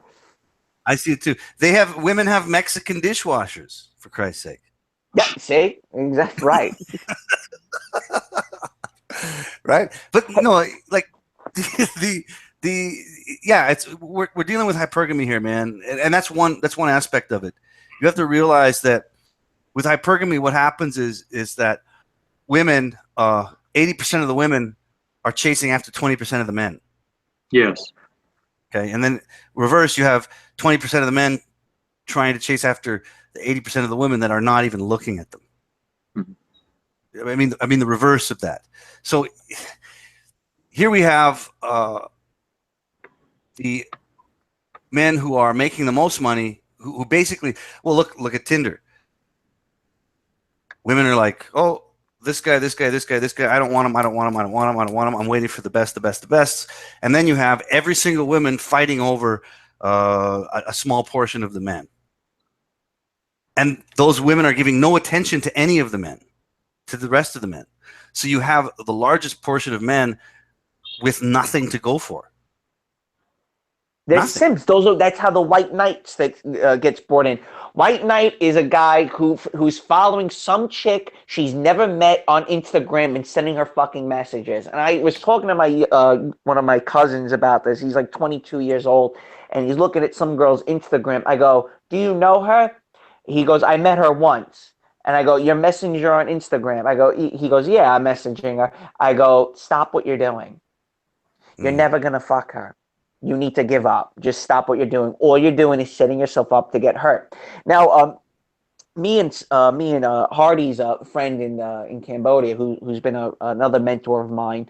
I started looking for Western women while I was in Cambodia, and my friend hit me on the back of my head, and he goes, "What the fuck are you doing?" I go, "I'm looking for white chicks." He goes, Really? yeah, I was. I know, I'm ashamed. But I was tired of banging fucking Cambodians where all they do is fucking eat rice and fucking watch YouTube all day. But he summed it up to me like this. He goes, "Have you ever slept with an attractive Western woman, a white girl?" And I go, no, I haven't." He goes, "So stop everything you're fucking doing because you never will." and just go out and fucking bang Cambodian chicks. I go, you know what? You're fucking right. What the hell was I thinking? Bang dark-haired brown little girls, and you'll be fine. He's right though. I mean, looking back on it, maybe my first girlfriend who I lost my virginity to, she was pretty hot. But other than that, it's been a fucking down. It's been a sliding stock for me. It's terrible. You lost your virginity to your girlfriend? No, one of my first girlfriends, who mind you, all I did was abuse her, and I wanted nothing to do with her. I pretended like I didn't know her. But she was your girlfriend. Yeah, she was. Yeah, we were dating. Yeah, we were pretty young. That's good. That's good. She was really hot, but she was poor. She was very poor. She came from a broken home. I feel really bad looking back on it. And all I did was just abuse her. It was really sad. She started trying to I wore a necklace around, and she bought the same necklace as me. And like when we were in high school, I would pretend like I didn't know her, but then after school, I'd be hanging out with her. I was ashamed to be hanging out with the poor chick. But all that did was drive her insane and want to be around me even more. And you see how women chase guys that want nothing to do with them, and that was a perfect example of that. Well, I think I like the idea that you actually lost your virginity to a girl that you were dating. See, I didn't have the luxury of that. Air quotes dating. We were hooking up. She was giving me hand jobs in elementary school, kind of a thing. Well, that's good. That's still better than me. I mean, on my 18th birthday, my cousin took me out to the bar, who was a female, and about 5 years my senior, 6 years my senior. And I didn't know, it was the first time I could go to the bar. And one of her fucking friends got me drunk and then fucked me, even when I didn't want to fuck her. Was she hot? How was she? She was attractive. Measure it, Ayam. What do you want me to give you a number? No, did you like it? Did you have fun? No, I didn't. I didn't have fun because obviously it's the first time I ever had sex. I had no idea what I was doing. So you were, was your 18th birthday? Yeah, you know what? You could. If I was a woman, I would say I was raped. If I was a woman, I'd say I was. Did your dick get hard? Yeah, but women that are raped get wet. Yeah, well, your dick got you woke up. You weren't raped though. Just because you have a physiological response, that doesn't imply consent. No, this is true. I mean, if a gay dude was fondling my ball sack, I'd probably wake up also. That's just because you have a physiological response. It doesn't mean that you want it to happen. Exactly. Women who are raped get moist and wet and come. I mean, the act of sex will cause a biological response. And have bruises on them. Yeah. Well, it depends on how you define it, right? Because feminists now define rape as, you know what, the guy's ugly and I didn't really want to fuck him, so he raped me. Oh, I know. So I mean, yep. So if I go back to my 18-year-old experience, I could say, yeah, I was raped. I didn't consent to it. I was drunk. I wasn't able to consent. I wasn't going. It wasn't my intention to have sex with her. I was kind of like bullied into it. Yeah. She was older, so she was like 5 years older than me. So I didn't know what I was doing. Reverse the sexes, and that's fucking rape in anyone's eyes. Yeah, for sure. Absolutely. But guess what? I didn't wake up, regret it, and cry rape. I went, Jesus. Yeah, I just went, Jesus, that was fucking You're horrible. Still traumatized. I mean, you're reliving it right now on air on Google Hangouts. I'm not. No, I wouldn't say I'm traumatized. Did you play with a tits? Did you get? Did you? I don't know. Did you have fun? Or no, just it was shit. Not really, man. It was just shit. Come on, like you're 18. Yeah, I mean, my first time was garbage too. For most guys, you have no idea what you're doing. It is what it is. It comes with experience, man. Exactly, but I didn't. Obviously, I didn't cry rape. I just went, geez, that was a mistake. Better not do that again. Yeah, remember, you fuck them like you're gonna die the next day, bro. That is it. Do not phone that in. Don't phone it in because you don't know the next time you're gonna hit it, guys. You can have an embolism. Oh no, I'm sorry. What is it when your blood explodes in your head? Aneurysm? Aneurysm. Yeah, you're gonna have an aneurysm overnight. Don't phone it in next time you get laid. Mm-hmm. Yeah, absolutely. So wait, so check this. So I'm in Cambodia, and you want to talk about fucking? Dude, I never came so close to beating a woman over a fucking. Oh my god, this was a horrible experience. I'm in the club in Cambodia. I'm in Pontoon. Hardy knows what Pontoon is, and Yep. there's just hordes of fucking women between the ages of fucking 18 Whores? and like 27. Yeah, all whores. It's a You mean festival. It's a between the buffet of ages whores. of 15 and 27? Because half those 18-year-olds aren't 18. Yeah, whatever. It's a smorgasbord of women. It's fantastic. Okay, Yeah. it's like picking what you want in your fucking Starbucks coffee cup. Okay, so Yeah. I'm there, and I'm there with my boss. And my boss, he had like VIP service, and it was his girlfriend and his girlfriend's friends, whatever. And I see this girl who was also an Italian American from Chicago, and she was fairly attractive. And I kind of noticed that she was prior to seeing her in the club that she was kind of interested in me. And again, I'm thinking like, man, I haven't had a white girl in a really long time, and I noticed this girl was kind of semi interested, going by the way she was looking at me. I'm not an idiot when I know when a girl's interested. So I go up to her, I started talking, and we hit it off. We started talking about a bunch of things. We're having drinks. I didn't buy her a drink, thank God, but we're having drinks, having a good time. The night winds down, and she goes, I want to get out of here. I go, do you want me to give you a ride home? And she goes, yeah, give me a ride home. Now, I wasn't trying to fuck her that night. I actually was assuming I had it in the bag. So I'm like, you know what? As long as I get her number, I'll hang out with her during the week, and then I'll bang her. So I'm driving her home. Rode her home? You rode her home. I drove her home. My boss comes up to me. He goes, what are you doing? I go, I'm taking this white girl home. He goes, you're making a mistake. You're not gonna get it. I go, bullshit. This girl's interested. He goes, look at all the other women around here that'll fuck you. Don't go after the white fucking No chick. shit, And even man. I would have told don't. you the same thing, man. I would have told you the exact same thing. Right. I wasn't. I learned the hard way. So Mm. so the girlfriend of my boss comes up to me. She's bringing girls over. He goes, Nick, how about this one? How about this girl? Any other girl? He goes, no. I'm really interested in this fucking white chick. So I drive her home where she lived pretty far. We're talking and stuff. So I get up to her to her house, and I'm like, yo, let me get your number. You know what she says to me? She goes, I don't feel like getting my phone out. And I'm like, what are you talking about? She goes, you're wasting your time. And that was, Oh, beautiful. Absolutely beautiful. dude, Right to the oh point. my God. I was Right to the seeing red like a fucking bull, man. I should have hit her, because in You should have Cambodia I would have fucking gotten away with in it. Cambodia, nothing's stopping you, man. You should have fucking Yeah, gave nothing her would a have stopped me. huge I should have left hook. decked her. Yeah.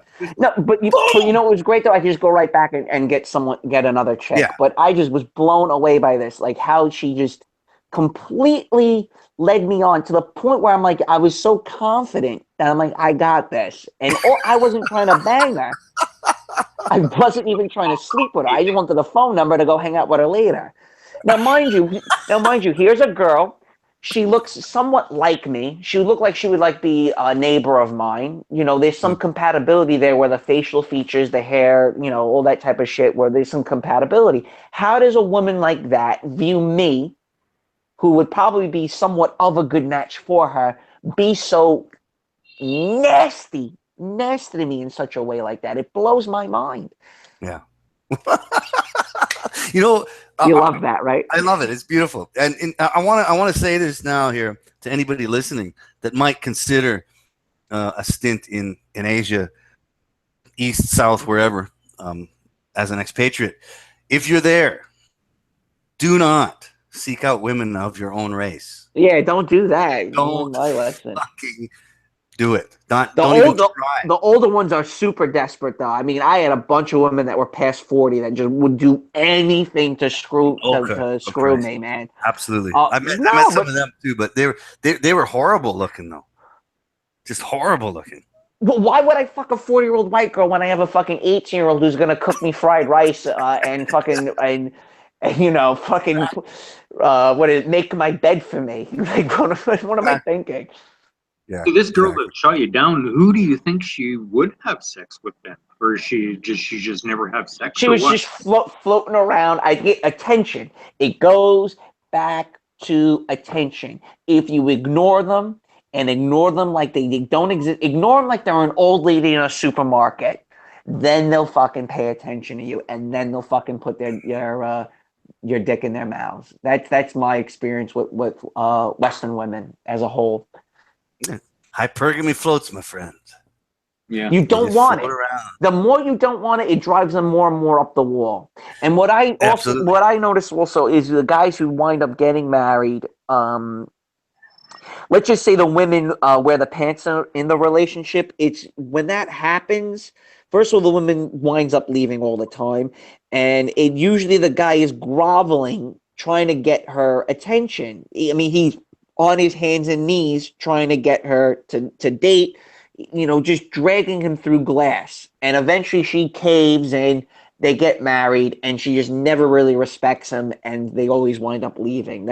So the guy needs to be on top always, or else you're just going to get shitted on throughout the course of the marriage. Yeah, absolutely. I mean, I think I can say as a once married man that I believe that concept. Absolutely. Right. I mean, think of your situation. If you would have been like, you know what, I'm not going to fucking counseling. Get the fuck out. Shut your fucking mouth. Yes. I bet she would have changed her tune pretty probably quick. Yeah, probably. I might still be married. Absolutely. I might absolutely still be married. Mm-hmm. Interesting. It's very interesting. Jonathan, you're in Cambodia now? Yes, I'm in Phnom Penh right now. Right on. So do you know expat, MGTOW expat? No, I've never met him in person. I've seen his channel a few times, but I've never actually met him in person. Well, he's your neighbor. Well, I think he was based in Sihanoukville, right? I don't even know where. He was. He was. And I live. Okay. I don't know. He's living near Royal India, like across the street from Royal India. Yeah. Well, he had to move recently because he said the Chinese took it over or something. Oh, MGTOW expat in Sihanoukville? Yeah, he said the Chinese took it over, and so he had to move. Yeah, that's happening a lot down there. But I don't know where he is right now. Do you know where he is right now, Nick? Yeah, he's across the street. He's across the street from Royal India on 111. In Phnom Penh? Yeah. Yeah, so he's your neighbor. He's your fucking neighbor. Yeah, he's actually in walking distance from where you live. Okay. You should go over there, knock on his door, bring your phone. Hey, how's it going, buddy? Well, Yeah, he's nocturnal, MGTOW expat. I don't know him. I've He's never nocturnal. actually talked to him directly. I've just seen his channel, but I've never actually talked to him. Mm-hmm. 6 degrees of separation, man. I love it. Fucking love it. Fucking, I met Nick through him, and he knew me because he was like a fan of my videos and just reached out to me. Fuck, I love it. I love the 6 degrees of separation. What is that? What the hell is that? You never heard the 6 degrees of separation? Like, just it sounds familiar. Yeah, they even made a movie about it. It's just the concept that between you and every other person on the planet, there's only 6 people separating you from knowing each other. Oh, yeah. And what's the movie called? Is it called? I never thought of it like that. It's called 6 degrees of separation. Okay. It's called 6 degrees of separation. Is it a good movie? Not really. I mean, the concept is okay. Yeah. Will Smith is in it. Will Smith is in it, and he plays a gay black man. Oh no. Yeah, but it's just the concept that like between you and anyone else on the planet, there's only 6 people separating you from knowing each other. Interesting. That's where the name comes from. But it's an interesting concept, man. I mean, if you really think about the people you end up knowing and meeting, I suppose.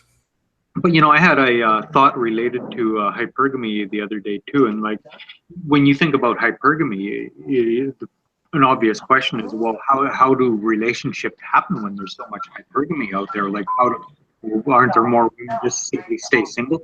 Well, what happens is that a lot of these women who are looking at the top 20% of the guys, they will settle. But they consider themselves to be compromising. They consider themselves to be marrying down. So these, Yes. so, and that's why you get so many of these relationships where the woman just totally disrespects the man, because in her mind, she married down, whereas in fact, she didn't marry down at all. Yeah. Oh, and again, that's why I'm saying that women generally will not love you for you. They will love what you provide for them. A woman marrying down, so as you say, she's marrying down because she has no other choice at the moment. But in 5 years, if your provisions are good enough, but let's say in 5 years, 6 years, 7 years, 8 years, suddenly your provisions aren't enough, it's not beyond her to just simply look the other way and try to find someone else that might take her on. Monkey brain. Yeah.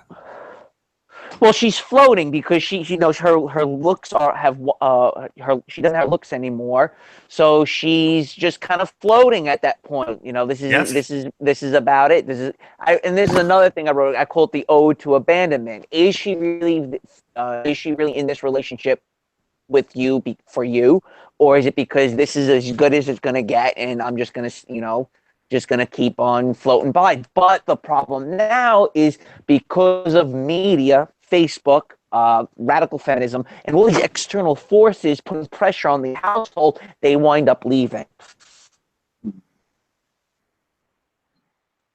Yeah, when you marry a woman, you're not just marrying her, you're marrying her family, her friends, everybody who's going to judge you, and the government.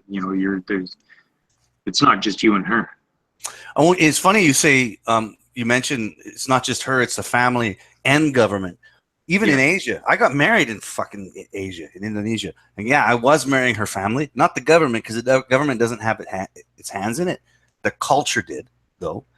And I think the government and the laws within government that we see today in North America are a reflection of what already existed in culture in the past.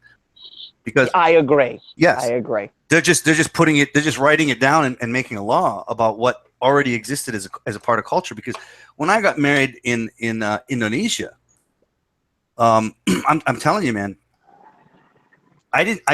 yes, I married her family, but more than that, it was like, okay, it all hinges on you, and thank God you took our daughter and got her the fuck out of our house.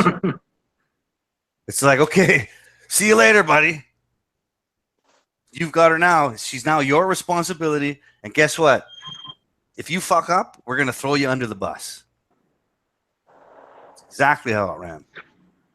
Going, I want to, you're talking about women get guys for their resources. Now, from my experience with women that I've cohabitated with, the way I've kept them around wasn't so much of my resources. I mean, I lack resources. My ability to keep women around has been keeping them off balance, not knowing where I'm going to keep traumatizing them. Charm. You got to charm them. Charm them first, but at the same time, keep it exciting. So a good example was one of my girlfriends, my last Western girlfriend. We were about 2 years into the relationship, and she said, you're not spontaneous like you used to be. And I'm like, you know what?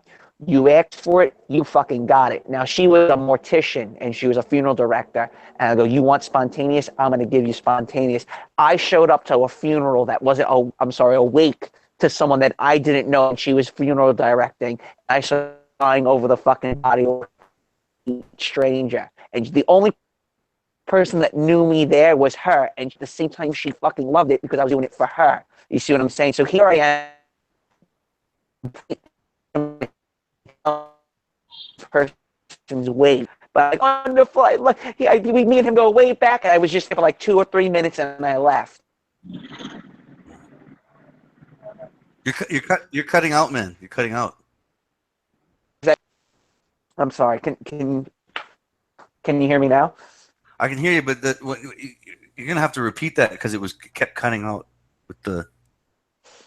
She said I wasn't spontaneous enough. She was a mortician and a funeral director, so I decided to show up at someone's wake that she was directing.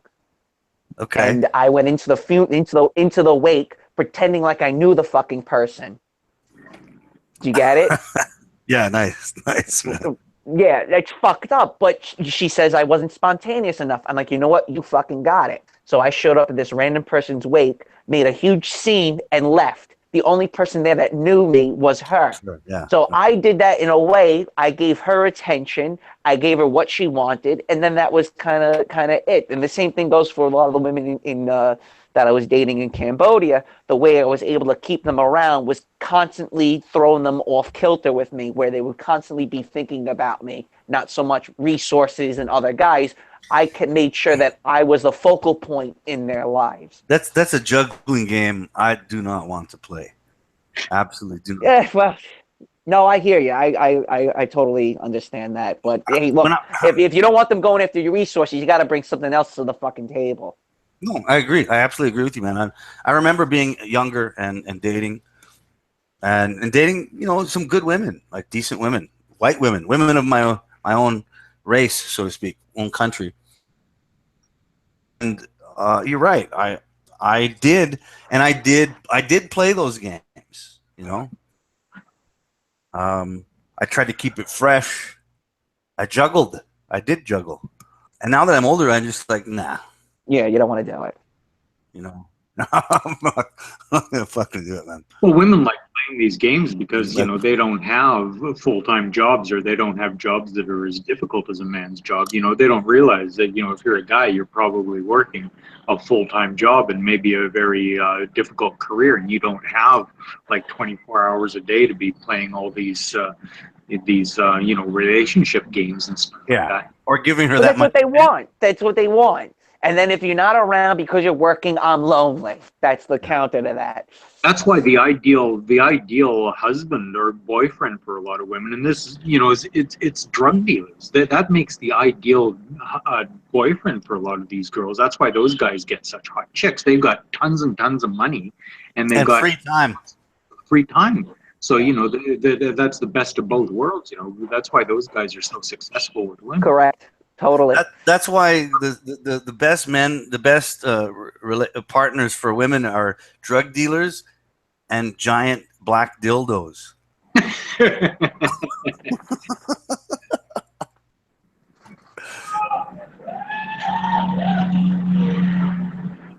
Hey, is there a party going on where you are there, Jonathan? It sounds like a party. That's just normal Cambodia noise. It's been terrible. Oh, at nighttime, I swear to God, this country, it's going to drive me nuts one of these days. Like where I live, on the intersection where I live, there's like, on average, about every week, there's an accident, a car accident or a car and moto accident, and it's usually like around midnight or 1 o'clock in the morning. At nighttime, when there's not much traffic on the streets, they just go barreling through these uncontrolled intersections. And like once a week, I'll be laying there in bed, just I'll be asleep or just dozing off, and suddenly, wham! Like really, really loud, you know. And I go out there, oh, there it goes again. And, you know, Someone's you'll see dead. Sometimes they're not that serious, but sometimes they can be rather serious. I haven't seen anybody who was like really obviously dead. I have seen one guy that I thought he was dead. He was unconscious, but then he started moving around, so I guess he was still alive, although he could have died later. You know, the thing about this country is that the healthcare is virtually non-existent. Yeah. Oh, it's the glories of libertarian philosophy, I thought. But besides What that, do you mean? Privatize roads, privatize schools. and I've got like about 3 beer gardens right in my neighborhood, right, like within about 50 meters. And they're building a apartment building right next to my apartment. So you got noise all day, noise all night. The building site, the construction site's actually been pretty quiet the last couple of days, but the last couple of weeks, they've been jackhammering like every fucking day, jackhammering. And they had like 3 or 4 jackhammers out there. But I thought that's the glories of capitalism. But hey, is it safe? Like where you are, you feel safe?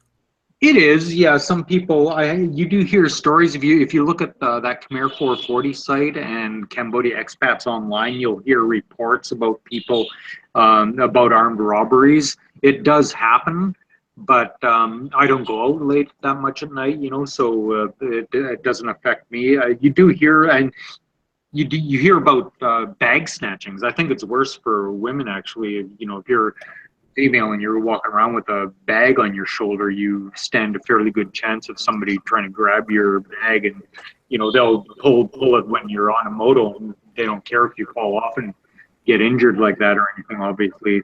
So it can be dangerous, but a lot of people are still of the opinion that you're still a lot safer here than you are like in London or maybe New York or Los Yeah, you're Angeles. not gonna get a. There's gonna be no jihadist coming down and running people over. The most unsafe place in the world is probably New York, for Christ's sake. Oh, you're breaking up now. Hello? One of the worst places I've ever been to was England. I was actually, because of work, I went to Coventry, England. And I swear to God, I'd walk around at night and guys would just, random guys would just come and pick fights with you, just like that. That's British people. Yeah. People are fucked up, man. If you're an expatriate, you've met British people. Yeah. And Yeah, they seem to be the globetrotters of the world. The British males, drunk and fat and sloppy and oh god, it's just horrible in general. hey, Ayam, you're breaking up pretty bad. Oh, hello. Yeah, you're breaking up. Okay, I'm gonna mute my mic and then try and fix this. Yeah, all right. So, Hardy, so wouldn't you say, because a lot of misconceptions about the safety and the wonders of Cambodia. Now, you never really had any major issues, but wouldn't you say that crime is heavily underreported in Cambodia? I would say yes, simply because, I've heard of people going to the cops and nothing, and the cops just aren't interested. They're just not interested. I had my wallet snatched when I was at the market one time. This was a few months ago, and I went to the cops, and they just did nothing. But then you also hear of, or again, I'm just getting this from sites like Khmer 440 and stuff. You occasionally hear of some expat getting robbed, and then the cops do something about it. So it depends largely on the individual cops. Some are probably just more decent people than others, I suppose.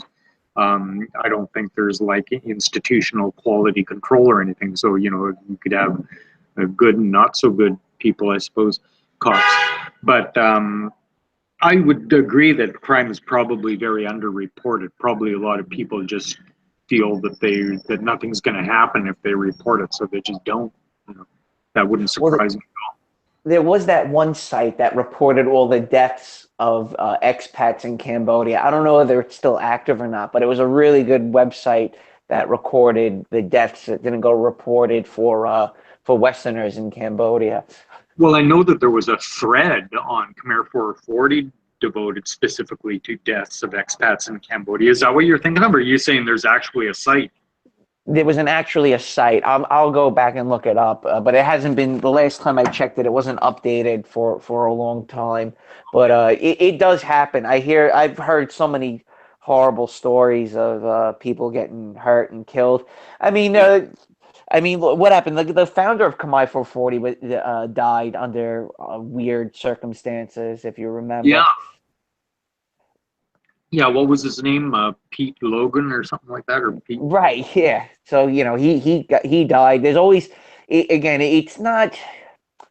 If you look for trouble, you'll find trouble, especially in a country like that. Yeah, but do you know much about the circumstances of that guy's death or anything? He fell out of the bed and hit his head. But mind you, he just got paid for selling the site, and it was like a week later he died after getting a huge lump sum of money. Wow, yeah, that sounds a little suspicious, doesn't it? Right. I mean, the other thing is that also poi pet, the dangers of poi pet. I mean, that's a really dangerous crossing town where a lot of backpackers just wind up disappearing when they cross over the border. Because when you get over to the border from Thailand into Cambodia, there's all these, taxi drivers, coming up to you. Oh, you need a ride. Oh, you need a ride. Okay, get on my motorcycle. And then they just, drive you into the rice fields and kill you and take everything you got. You've heard of Yeah. that? Yes, of course. Wow. I know those moto dopes and stuff at those border towns, that and Kong. I know that those guys are like really super, super fucking annoying. But I never knew they were that dangerous. These are confirmed stories you're talking about, or? Yes, they're confirmed. They're usually backpackers that go missing at Poi Pet. Poi Pet's a pretty scary town. I've been through there quite a few times. Me and my buddy used to, when I was sort of practice retired in Sihanoukville from about 2005 till about 2010. Me and my buddy did a lot of rides into Thailand, and we went through Poi Pet quite often and didn't really have any troubles. But I guess it's a little different. Well, you always kept a pretty low profile. You're a pretty sensible and reasonable person. You already know you already know the ropes. You've been through the ringer. Guys, You already know. Can you hear me now? Don'ts. Yeah, now we hear you. All right. Look, let's bring this to a close, and then the three of us will just keep chatting. Very good. I want to bring the chat to a close. All right, everybody that's listening is stuck with this cabin boy here the whole time. Look, we'll get you on again maybe the next time. And again, one of the reasons why is because I like Nick said, I don't like having more than 3 people at once on the chat. It's better to keep it minimal because it gets kind of out of control. But Jonathan, I was really happy to talk to you. You bet. Yeah. I'm really glad that you came on here on the channel here with me and Nick. Nick's getting to become a celebrity. Don't tell MGTOW expat that.